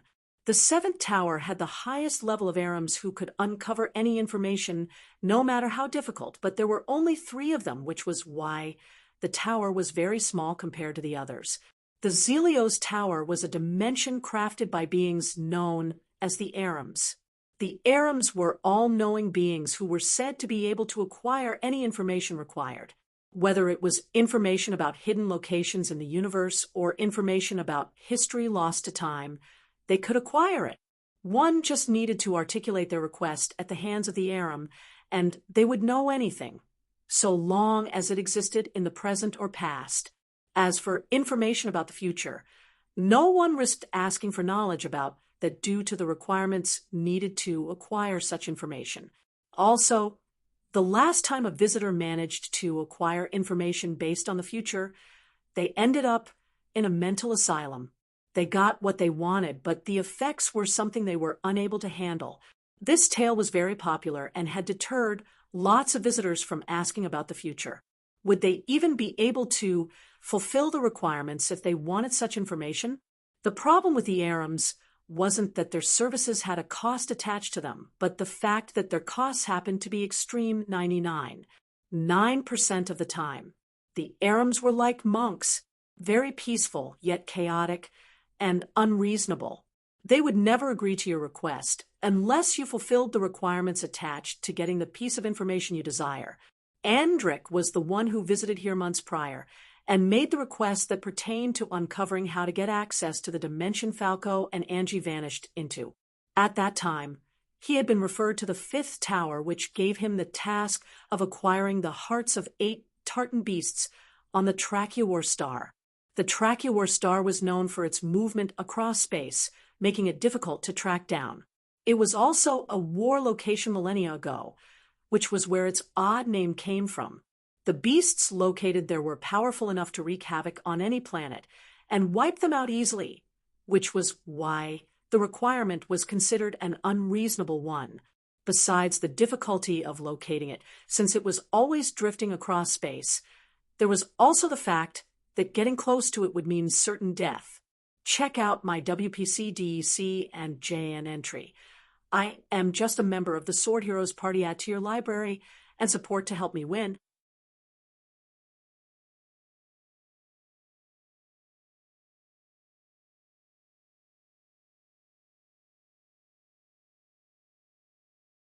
Chapter 1374. I will show you what you need to do besides the difficulty of locating the Tracheor star since it was always drifting across space. There was also the fact that getting close to it would mean certain death. Fortunately, Andric was able to fulfill this crazy demand and managed to acquire more than 8 tartan hearts. Now, all they had to do was trade it for the information that brought Endrick there in the first place.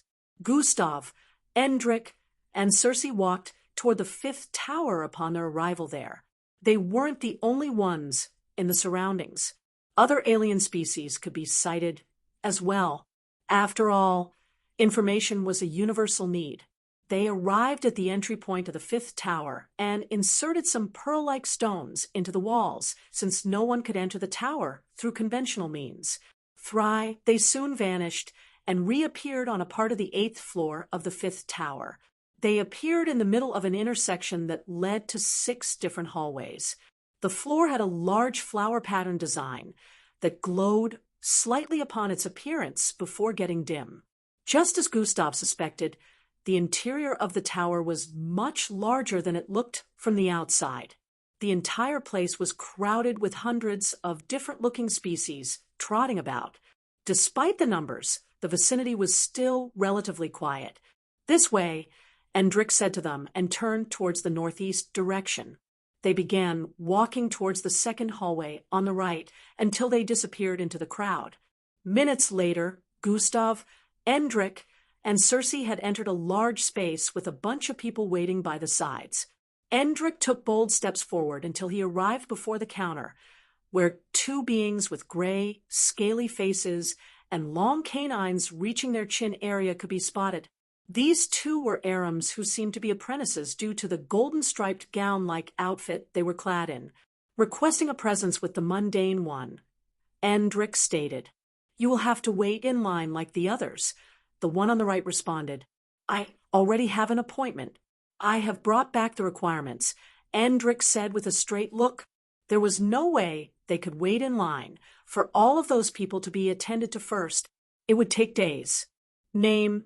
the Aram's apprentice inquired. "Endrick Oslov." Endrick replied. The Aram apprentice proceeded to place its 3-fingered palm on a glowing orb positioned on the counter. Their eyes emitted the same color as the orb for a few moments before dimming. "Endrick Oslov, the mundane one, is expecting you," the Aram's apprentice stated while gesturing for Endrick to take the path on the left towards another room. Gustav and Circe followed behind Endrick, but just as they arrived at the path, one of the Aram's apprentices spoke. "Only 2 can go in at a time." The trio paused for a bit before Gustav turned to stare at Circe. "Wait here," he instructed. Circe nodded in understanding before turning around. Gustav and Endrick continued ahead without her, and soon found themselves in a very large space. This space consisted of floating books in circular arrangements. "That's a lot of books," Gustav muttered with a slightly bewildered tone. Apparently being the most knowledgeable species in the universe also means they read a lot, Endrick voiced in response as they made their way forward. Each row and column had a circle of books that extended towards the ceiling above. They were each longer than 50 feet in length. The number of books that existed there was no doubt more than 100,000 in number. "Endrick Oslov, you came with a visitor this time," a voice called out from up ahead. Gustav and Endrick looked upwards and spotted a creature similar to the ones that had attended to them outside. However, one noticeable difference was the completely golden gown he was clad in, as well as the 5 stars outlined boldly on it. "He is my big brother."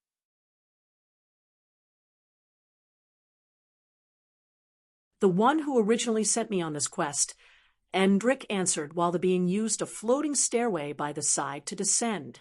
"Interesting, although I already knew that," the being answered as it closed in on the bottom of the stairs with a scrutinizing gaze.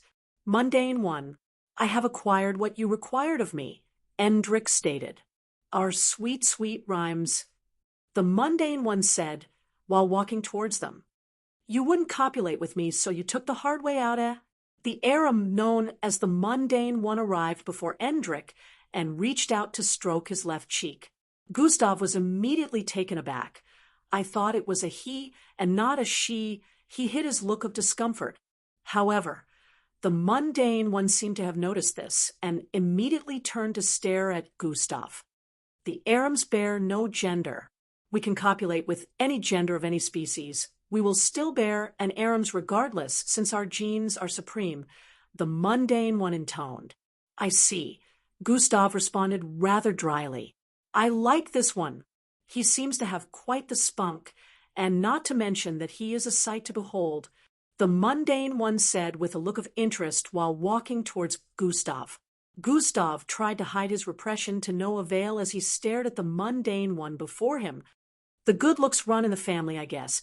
The mundane one reached out to touch Gustav's face, but he caught their hand before they could make contact. You seem to be the opposite of your name, Gustav stated with a tone of ridicule while lowering the mundane one's hand. Oh, he is quite the stern one. He is making my tentacles vibrate, the mundane one said, while sticking out a thin green tongue with a turned-on expression. I can take you both, but not in a fight, the mundane one added. We are here on official business. Restrain your horniness, Endrick voiced from the side before snapping his fingers. Sing, sing, sing, sing, sing, sing, sing, sing. 8 massive pieces of organ suddenly appeared all across the place. You weren't supposed to put them here. You just soiled my floors, the mundane one yelled while staring at the organs which were still oozing blood. A very strong stench suddenly filled up the place. I'll pardon you this once since I have a liking to you, but how are you able to use your abilities here? The mundane one added, distraught. You tell me, you're the one with all the knowledge in the universe. Endrick responded with a light shrug. You flatter me, but not all the knowledge in the universe, the mundane one said with a smile. I am guessing he can also use his abilities here, the mundane one said, while pointing at Gustav. We are not bound by whatever rules were set in this place. We have brought your requirements. Now tell us what we wish to know without any further delay, Gustav stated while stepping forward with a tone of intimidation. Now hold on there. This is a space that was built away from the construct of existence. No supernatural abilities except for that of the Arams are supposed to exist. It has existed this way for millennia and protected our species. The other Arams will not be happy to learn of this, the mundane one said with a tone of concern. If I was here to wreak havoc, I would have already done so. Even the most powerful of beings in the universe would be ordinary people here, so who could stop me? Gustav voiced menacingly. For the first time in centuries, the mundane one felt threatened. Within this tower, they were gods. Just as Gustav had mentioned, even the most prestigious beings in the universe would bow in their presence and do anything just for a glimpse of their power. It turned out that such rules didn't apply to the one before it. Fortunately, I am not here for that. Just tell us what we need to know, and we will be out of here immediately, Gustav said with a calm demeanor. Follow me, the mundane one said with a serious tone. Endrick turned to stare at Gustav. I think you humbled him, he whispered. Are we calling him a he or she? Gustav asked with a slightly confused tone. You just called him a he before asking whether to call him a he or a she, Endrick pointed out. So, A.S. Are you two coming? The mundane one voiced from up ahead. Both of them immediately stopped quibbling and followed after the mundane one. They arrived before some desks of sorts, and the mundane one gestured for them to take a seat. The moment all 3 of them took a seat, the surroundings around them changed. Everywhere turned dark in an instant like a huge black ink had blotted the entire environment. The arrangement of books in the surroundings was still vaguely visible, but it was almost like they had entered another space. You wanted to know how to get into the otherworld dimension and save your friends. I will show you what you need to do. The mundane one eyes emitted a milky glow as their voices blared.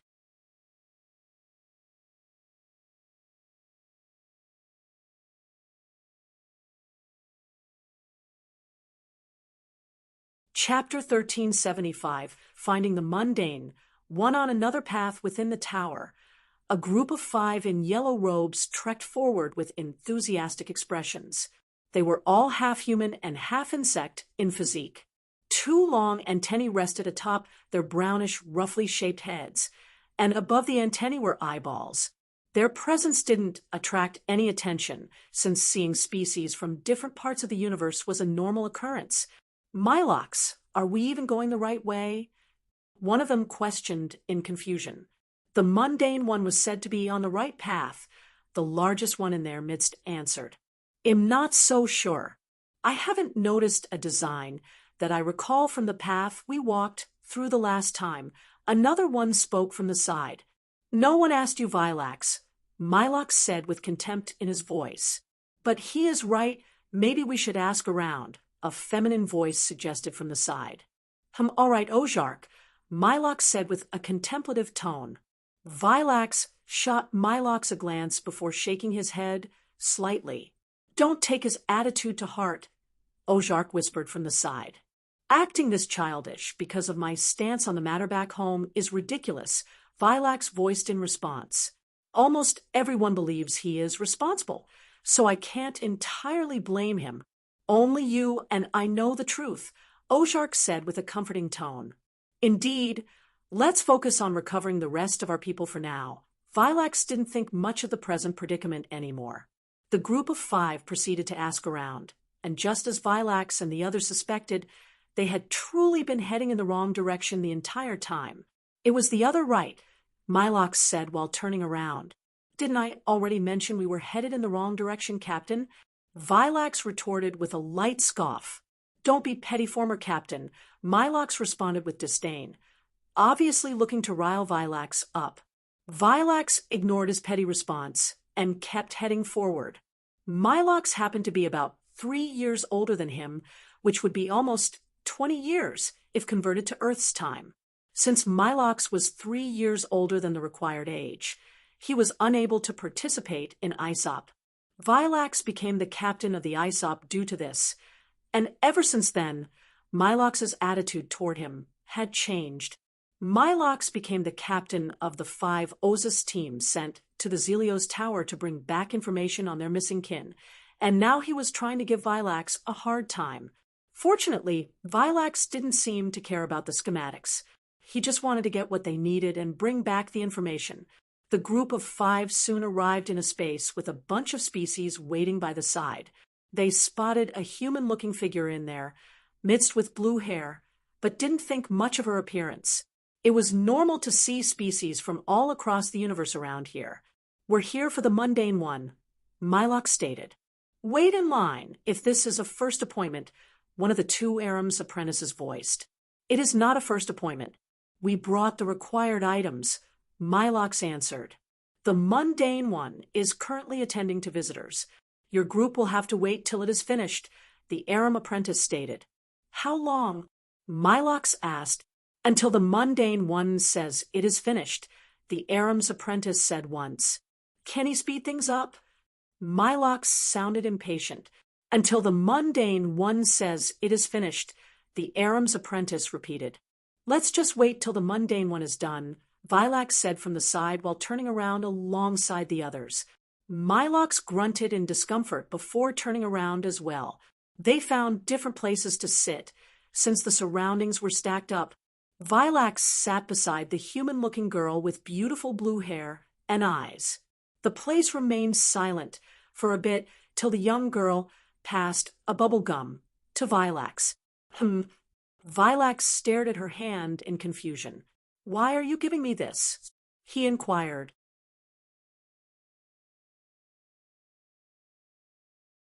"It tastes sweet and gives fresher breath." She proceeded to place it in his insect-like hand. "I have a fresh breath," Vilax stated. "You are waiting just like I am. Chewing something sweet will help," she said with a smile. Vilax stared at the gum with wariness in his eyes.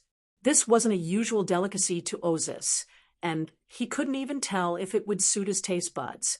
He shot her a curious glance and noticed how she was chewing away nonstop without a care in the world. Vilax proceeded to put it in his mouth. He was immediately hit with flavors that traveled to his brain instantly. He subconsciously let out a hum that showed he was enjoying it. The girl noticed this and smiled. After what seemed like many minutes, he asked for another, and a conversation ensued between them. So, why are you here? I may be wrong, but you seem to be an earthling girl, Vilax inquired. H&M. She shook her head before replying. I am from Planet Vesper, and I am here with my father. Oh, your father? I see. Where is he? Vilax inquired with a slightly curious tone. He is inside with that mundane person. She responded. They said 3 couldn't go in at once, so I waited here, she added. There is someone else with him? Is it your mother? Vilax followed up with this. No, it's Uncle. They went in together, she answered.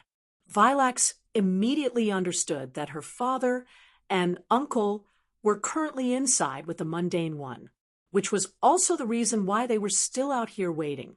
He decided to further question her, so he would be able to calculate if they were going to be out there longer or not. Why did they come here? Vilax inquired. Their friends got lost, so they're trying to find them, she responded once more.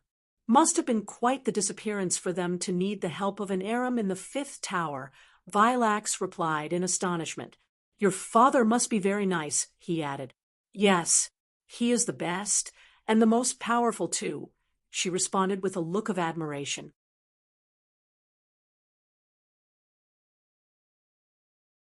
Ha! No doubt he must be powerful to successfully fulfill a request from the 5th tower. It took all 5 of us to complete ours, Vilax stated in agreement. Are you also looking for someone? She asked with an inquisitively intense gaze. A bunch of my people are missing. We came here to find them, Vilax answered. Ah, you poor soul. She rubbed his head with a pitiful tone, causing Vilax to look a bit lost. I hope you find all of them so you can be happy again. Vilax couldn't help but feel a little relieved after hearing this. The girl was truly pure and full of innocence. What is your name? He inquired. I am Circe, she replied jovially. So this is it? Gustav asked as he stared at the outline of a dark planet projected before them, almost like they were floating in space and staring at it. Yes, the mundane one responded. But it is in the middle of nowhere. Endrick stared in confusion as he focused his gaze on the grayish, dust-like cloud that encompassed the dark planet. The planet also seemed to have a very large hole in its center, giving off a magma glow. It was obviously half destroyed. It is in the middle of nowhere, but I have already informed you of what to do to get to it, the mundane one responded. In the end, everything still hinges on heading back to Earth, Gustav said with an exasperated tone. Thanks for nothing, Gustav added. If I did not tell you the rest of the items to collect, you would get lost forever. So, it is not nothing. The mundane one almost felt annoyed by Gustav's statement. I somehow feel as though I would have figured it out, Gustav said while standing to his feet. You should know very well that in the cases of many scientists, it only takes a little change in the equation or a little acquisition of formerly unclear knowledge to get a breakthrough in research that they might have been working on for years. It is the same situation in this case. The mundane one made a low humph before standing as well. Anyways, thanks for your help. We're leaving now, Endrick said, while getting up too. The dark surroundings instantly lightened up the moment all 3 of them stood to their feet. The massive space with innumerable books returned to its tranquil state, while Gustav turned around to leave with Endrick. Not even a goodbye, too bad.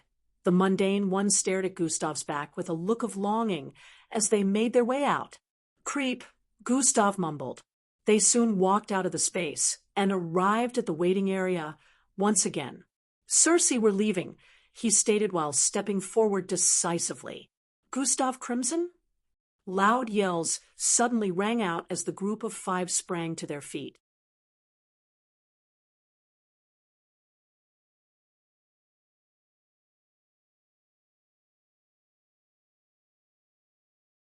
Chapter 1376, My Patience Runs Thin, Gustav Crimson. Loud yells suddenly rang out as a group of 5 sprang to their feet. The one responsible for the destruction of planet Osius, the universal fugitive. Voices rang out in the background as everyone stared in the direction of Gustav and Endrick. Gustav stared at the group of Ozis who were approaching him with disdain in his eyes. It wasn't that he didn't know they were there initially. He just didn't care. He had gotten the information he needed, and it was now time to get out of there. So, you were the one in there all this time? Don't even think about leaving here in one piece, Mylok stated as he stood before Gustav while shooting him an intense glare. I will be the one to capture Gustav Crimson myself and be praised by everyone. I will ask the Alliance to res. While his thoughts were chirping away, Gustav spoke. If I had a penny for every time someone said that to me, I'd be a billionaire. Gustav stated. Out of my way, he added with a stern tone. You're not going anywhere, Gustav Crimson. You will be coming with us today. Mylok's voiced in response. Don't resist, just come back with us. Ozark stated as well. Could you all just calm down? Vilax chimed in as he moved to stand between Gustav and Mylok's. No one asked for your opinion, Mylok said before violently shoving Vilax to the side. Vilax staggered and fell into Cersei's embrace. Cersei helped him regain balance before saying, You people know my father? He is the father you've been talking about? Vilax's two greenish eyeballs contrasted as he realized this. Gustav was the father, and Endrick was the uncle she had been referring to the entire time, and he had no idea. Why are they making trouble for father? Cersei shook her head. It won't end well for them. I don't think it will end well for Gustav since abilities are restricted here. That is why I am trying to help. Vilax turned around to face them again. It wouldn't be a fair fight, since it was technically 4 against 2 if they counted him out. He was just trying to see if they could find common ground and speak to one another instead of resorting to violence. The moment Vilax took a step forward, he understood why Cersei said it wouldn't end well for them. My patience runs thin. Tuhush, a strange and unfathomable force, sent every single one of them flying. Milix slammed into the other end of the wall violently and spat out greenish blood. Gasp, is he using abilities within the tower? Every species in the environment couldn't believe their eyes. Even Vilax was instantly lost. He stared at Gustav in horror before looking around to see his teammates sprawled out across the place. He had expected this scenario to play out completely differently, but he had been left bewildered. Step, step, step, step. Gustav paused his footsteps when he arrived beside Vilax. They get to keep their lives because of the respect I have for you. I have been chased halfway across the universe for nearly a year on baseless atrocities I hold no responsibility for. I have decided that heads will start rolling. Gustav placed his left hand on Vilax's shoulder. Stay safe. Gyuzov patted his shoulder twice before walking away with Endrick closely behind. The place had become eerily silent, that even the sound of Gustav and Endrick's footsteps sounded like the footsteps of a giant. Not even the Aram's apprentices spoke, because everything that had just played out in front of them had shocked them greatly. Stay safe? Vilax knew that was just a warning disguised with concern. A warning that depicted should the Ozis join the rest of the universe in coming after him, it would not end well for them.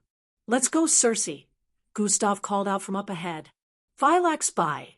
Cersei waved at him while heading towards Gustav. Vilax just stood in place with terror in his eyes. Even the little expulsion of energy he felt from Gustav had him deep in thought.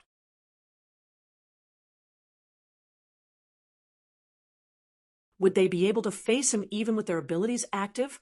The others struggled to get to their feet with indescribable expressions. That wench, I will strangle him to death, Mylok said with anguish as he wiped the blood from his face. That would not be sensible, Vilax shook his head. You just stood there and watched. Damn traitor. Mylok shoved him away, once more aggressively. He could have killed you all if he wanted to. That speaks more on his character, Vilax stated in response. Huh? Are you taking his side now? Mylox turned around with a fierce look. You should. The mundane one will see you now, one of Aram's apprentices chimed loudly. Both of them instantly stopped their confrontation and turned to stare at the counter area. Let's focus on saving our people first, Vilax said while stepping forward. Humph. Milox followed after him. It didn't take more than a few minutes before they arrived back outside with a scroll. What do we do? One of the Ozis with a very large body frame was questioned after hearing the briefing from Vilax and Milox. Maybe we should split up. 2 could head back to inform everyone else back at the ring, while 3 head to the location on the scroll, Ozark suggested. While this would have been a great idea, the mundane one said our chances of getting there are low, and successfully saving our people are even lower. Not to mention that splitting the group would make us even weaker, so the survival rate might be at 1%. Vilax analyzed while shaking his head, as he recalled a part of their conversation with the mundane one.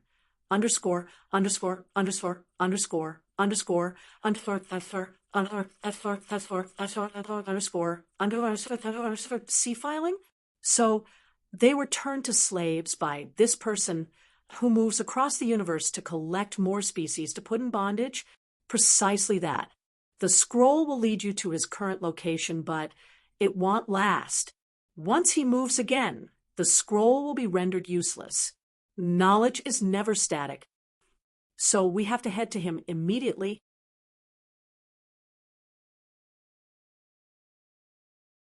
If you ever wish to see the rest of your people again, yes. However, even if you little lads were to head there, you'd just be heading towards your deaths, or worse, become slaves just like your missing people, because you too are not nearly as powerful enough to contend with C-filing. We have more. I am aware of the 3 others waiting outside. It changes nothing, but this is none of my business. I have fulfilled my end. So it is time for you 2 to leave. So my next visitor may come in. Underscore, underscore, underscore, underscore, underscore, underscore, underscore, underscore, underscore, underscore, underscore. Their conversation had been short and precise, but it gave them enough understanding of what happened to the rest of their people. What do we do now? Ozark asked, feeling conflicted. Everyone stared at Milox, waiting for him to say something. However, he was just as clueless as they were. Since the mundane one says heading back to the ring will make us lose C-filing's location, and our group is too weak to recover them by ourselves, then I suggest we get help around us. Vilax's voice lit up with hope. Help around us? Everyone here has their problems. No one will be willing to help us. Milox retorted with frustration in his voice. They will be willing to help us. Immediately after Vilax said this, he jolted forward. The other 4 faces lit up as realization dawned on them. They instantly dashed after him. We are not asking that fugitive for help. Milox yelled from behind as he gave chase. Do you have any better options? Or is your pride worth the lives of millions of our people? Vilax responded from up ahead as he pushed people out of his way while running and apologizing. Milox made a low hissing sound as he kept chasing. What makes you think he is not already long gone? Zing, Gustav, Endrick, and Cersei appeared in the middle of outer space. Cersei had put on the spacesuit once more as she flew alongside them. They still needed to get outside the range of the entrance to the Zelios Tower before Gustav could bring the spacecraft out of his space storage. Gustav had thought they would take a bit more time here, but fortunately, they only spent around 5 hours in the Zelios Tower. Mental message is being transmitted. I estimated 4 days to a week. Looks like we'll be getting back to Earth much earlier. Gustav said to Endrick. The mundane one is said to be as powerful as the Arams on the 7th floor. According to news, he, or is it she, just finds the 5th floor cozy, so they don't want to leave. Endrick responded. That would explain why they were so quick. I see, Gustav thought inwardly. After flying a bit further from the entry point of the Zelios Tower, Gustav snapped his fingers. Thwart, their spacecraft appeared in full form, right before their very eyes.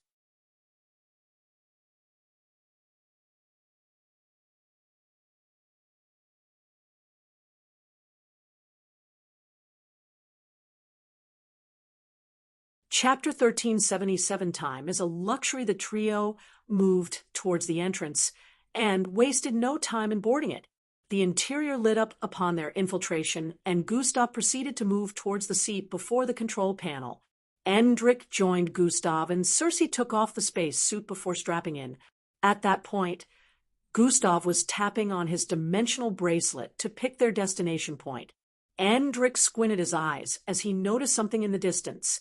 It was very far from their current position, but he could make out 5 figures. Looks like they have also gotten what they came here for. They might try to cause us some trouble, Endrik voiced, as he noticed the 5 figures were headed in their direction. Then we should leave here as soon as possible, Gustav responded while tapping his dimensional bracelet. The figures had drifted closer at this point and were funnily waving their arms. Wait! Endrik quickly grabbed Gustav's left wrist. Cancel dimensional travel, Gustav called out before it completely counted down to 0. What is it? Gustav questioned while furrowing his eyebrows. They're not here to cause trouble, Endrik responded. MHM? Gustav shot a glance at the Ozus group. Minutes later, all 5 of them were within the sitting area of the massive spacecraft, which was structured like a living room. We need your help, Vilax stated. Gustav had a slightly suspicious look as he turned to glance at Endrik before staring back at the group of Ozus. Is this supposed to be a joke? Gustav questioned with slight menace. No, we're serious. We need your help, both of you, Ozark added from the side. You need the help of a universal fugitive? How ironic. Gustav let out a light scoff after responding. Will you help us or not? TCH. Mylox yelled in annoyance. Watch your tongue before you lose it, Gustav said with a soft but extremely intimidating tone. You. Mylox pointed in anguish, but Vilax quickly cut him short before he could say any more. We got information on the whereabouts of our missing people who are currently in captivity. We can't get them back with our strength alone, Vilax explained with a pleading tone. You should be aware that I came to the Zelios Tower for my agenda. Where did you get the impression that I would be willing to leave what I am after to help you guys? Perish the thought, Gustav stated with a tone of indifference. Please, I know how it looks.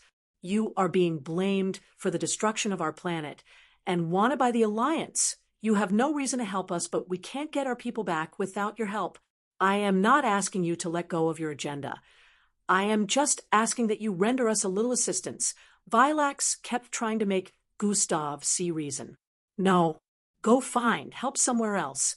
There are still millions of Ozus who were saved. Gustav crossed his leg with an unbothered look. There was no way he would be willing to carry other people's weight on his shoulders when he was supposed to head back to Earth to follow the necessary procedures in recovering Angie and Falco. The problem is we can't, Ozark voiced with a look of despair. Gustav exclaimed, looking confused. Vilax proceeded to bring out a scroll. The scroll opened up and floated in midair. One could see constellations, galaxies, and planets outlined on it with a small glowing dot at the northeast corner. This scroll is meant to lead us to the location of the being responsible for holding the rest of our people captive, but the moment he moves, his location would be lost to us, and this scroll will become useless, Vilax narrated. That's unfortunate. Gustav didn't seem much bothered by the explanation, but Vilax continued. We can't head back to the ring, because sea-filing would be gone by the time we manage to amass a strong enough force to save our people. This means the whole trouble we went through to get the information on their whereabouts these past couple of months would have been for nothing.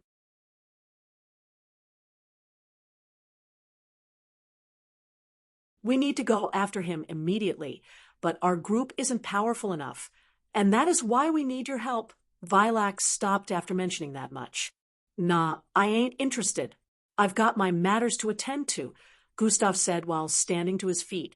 Endrik didn't try to intercede for them because he believed the decision should sorely rest on Gustav. However, Cersei didn't feel the same. Father, please help Vilax, Cersei pleaded from the side. Vilax and everyone else was instantly taken aback the moment they heard her advocate for them. They hadn't expected it, but they noticed the bit of gentleness in Gustav's eyes the moment he turned around to stare at Circe. You said the tower didn't take as much of your time as you expected, so maybe you can just use a little of that time frame to help them, Circe added with a pleading tone.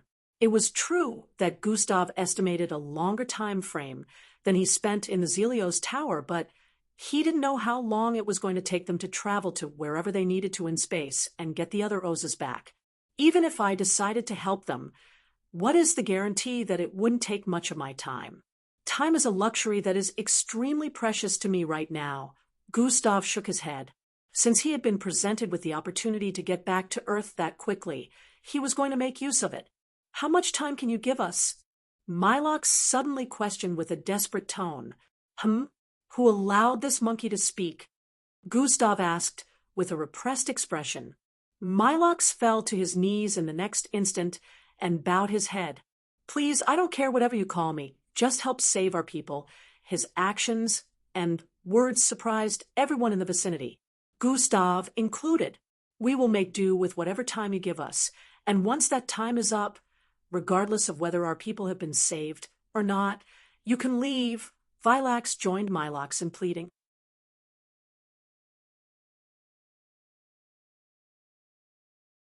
Gustav squinted his eyes as he contemplated his decision. Please help us. The rest of the Ozas fell to their knees as well, pleading for Gustav's assistance. That's enough. You can get up now, Gustav said with a slight look of benevolence. Does that mean you have agreed to help us? Vilax's expression beamed up as he inquired. 1 week.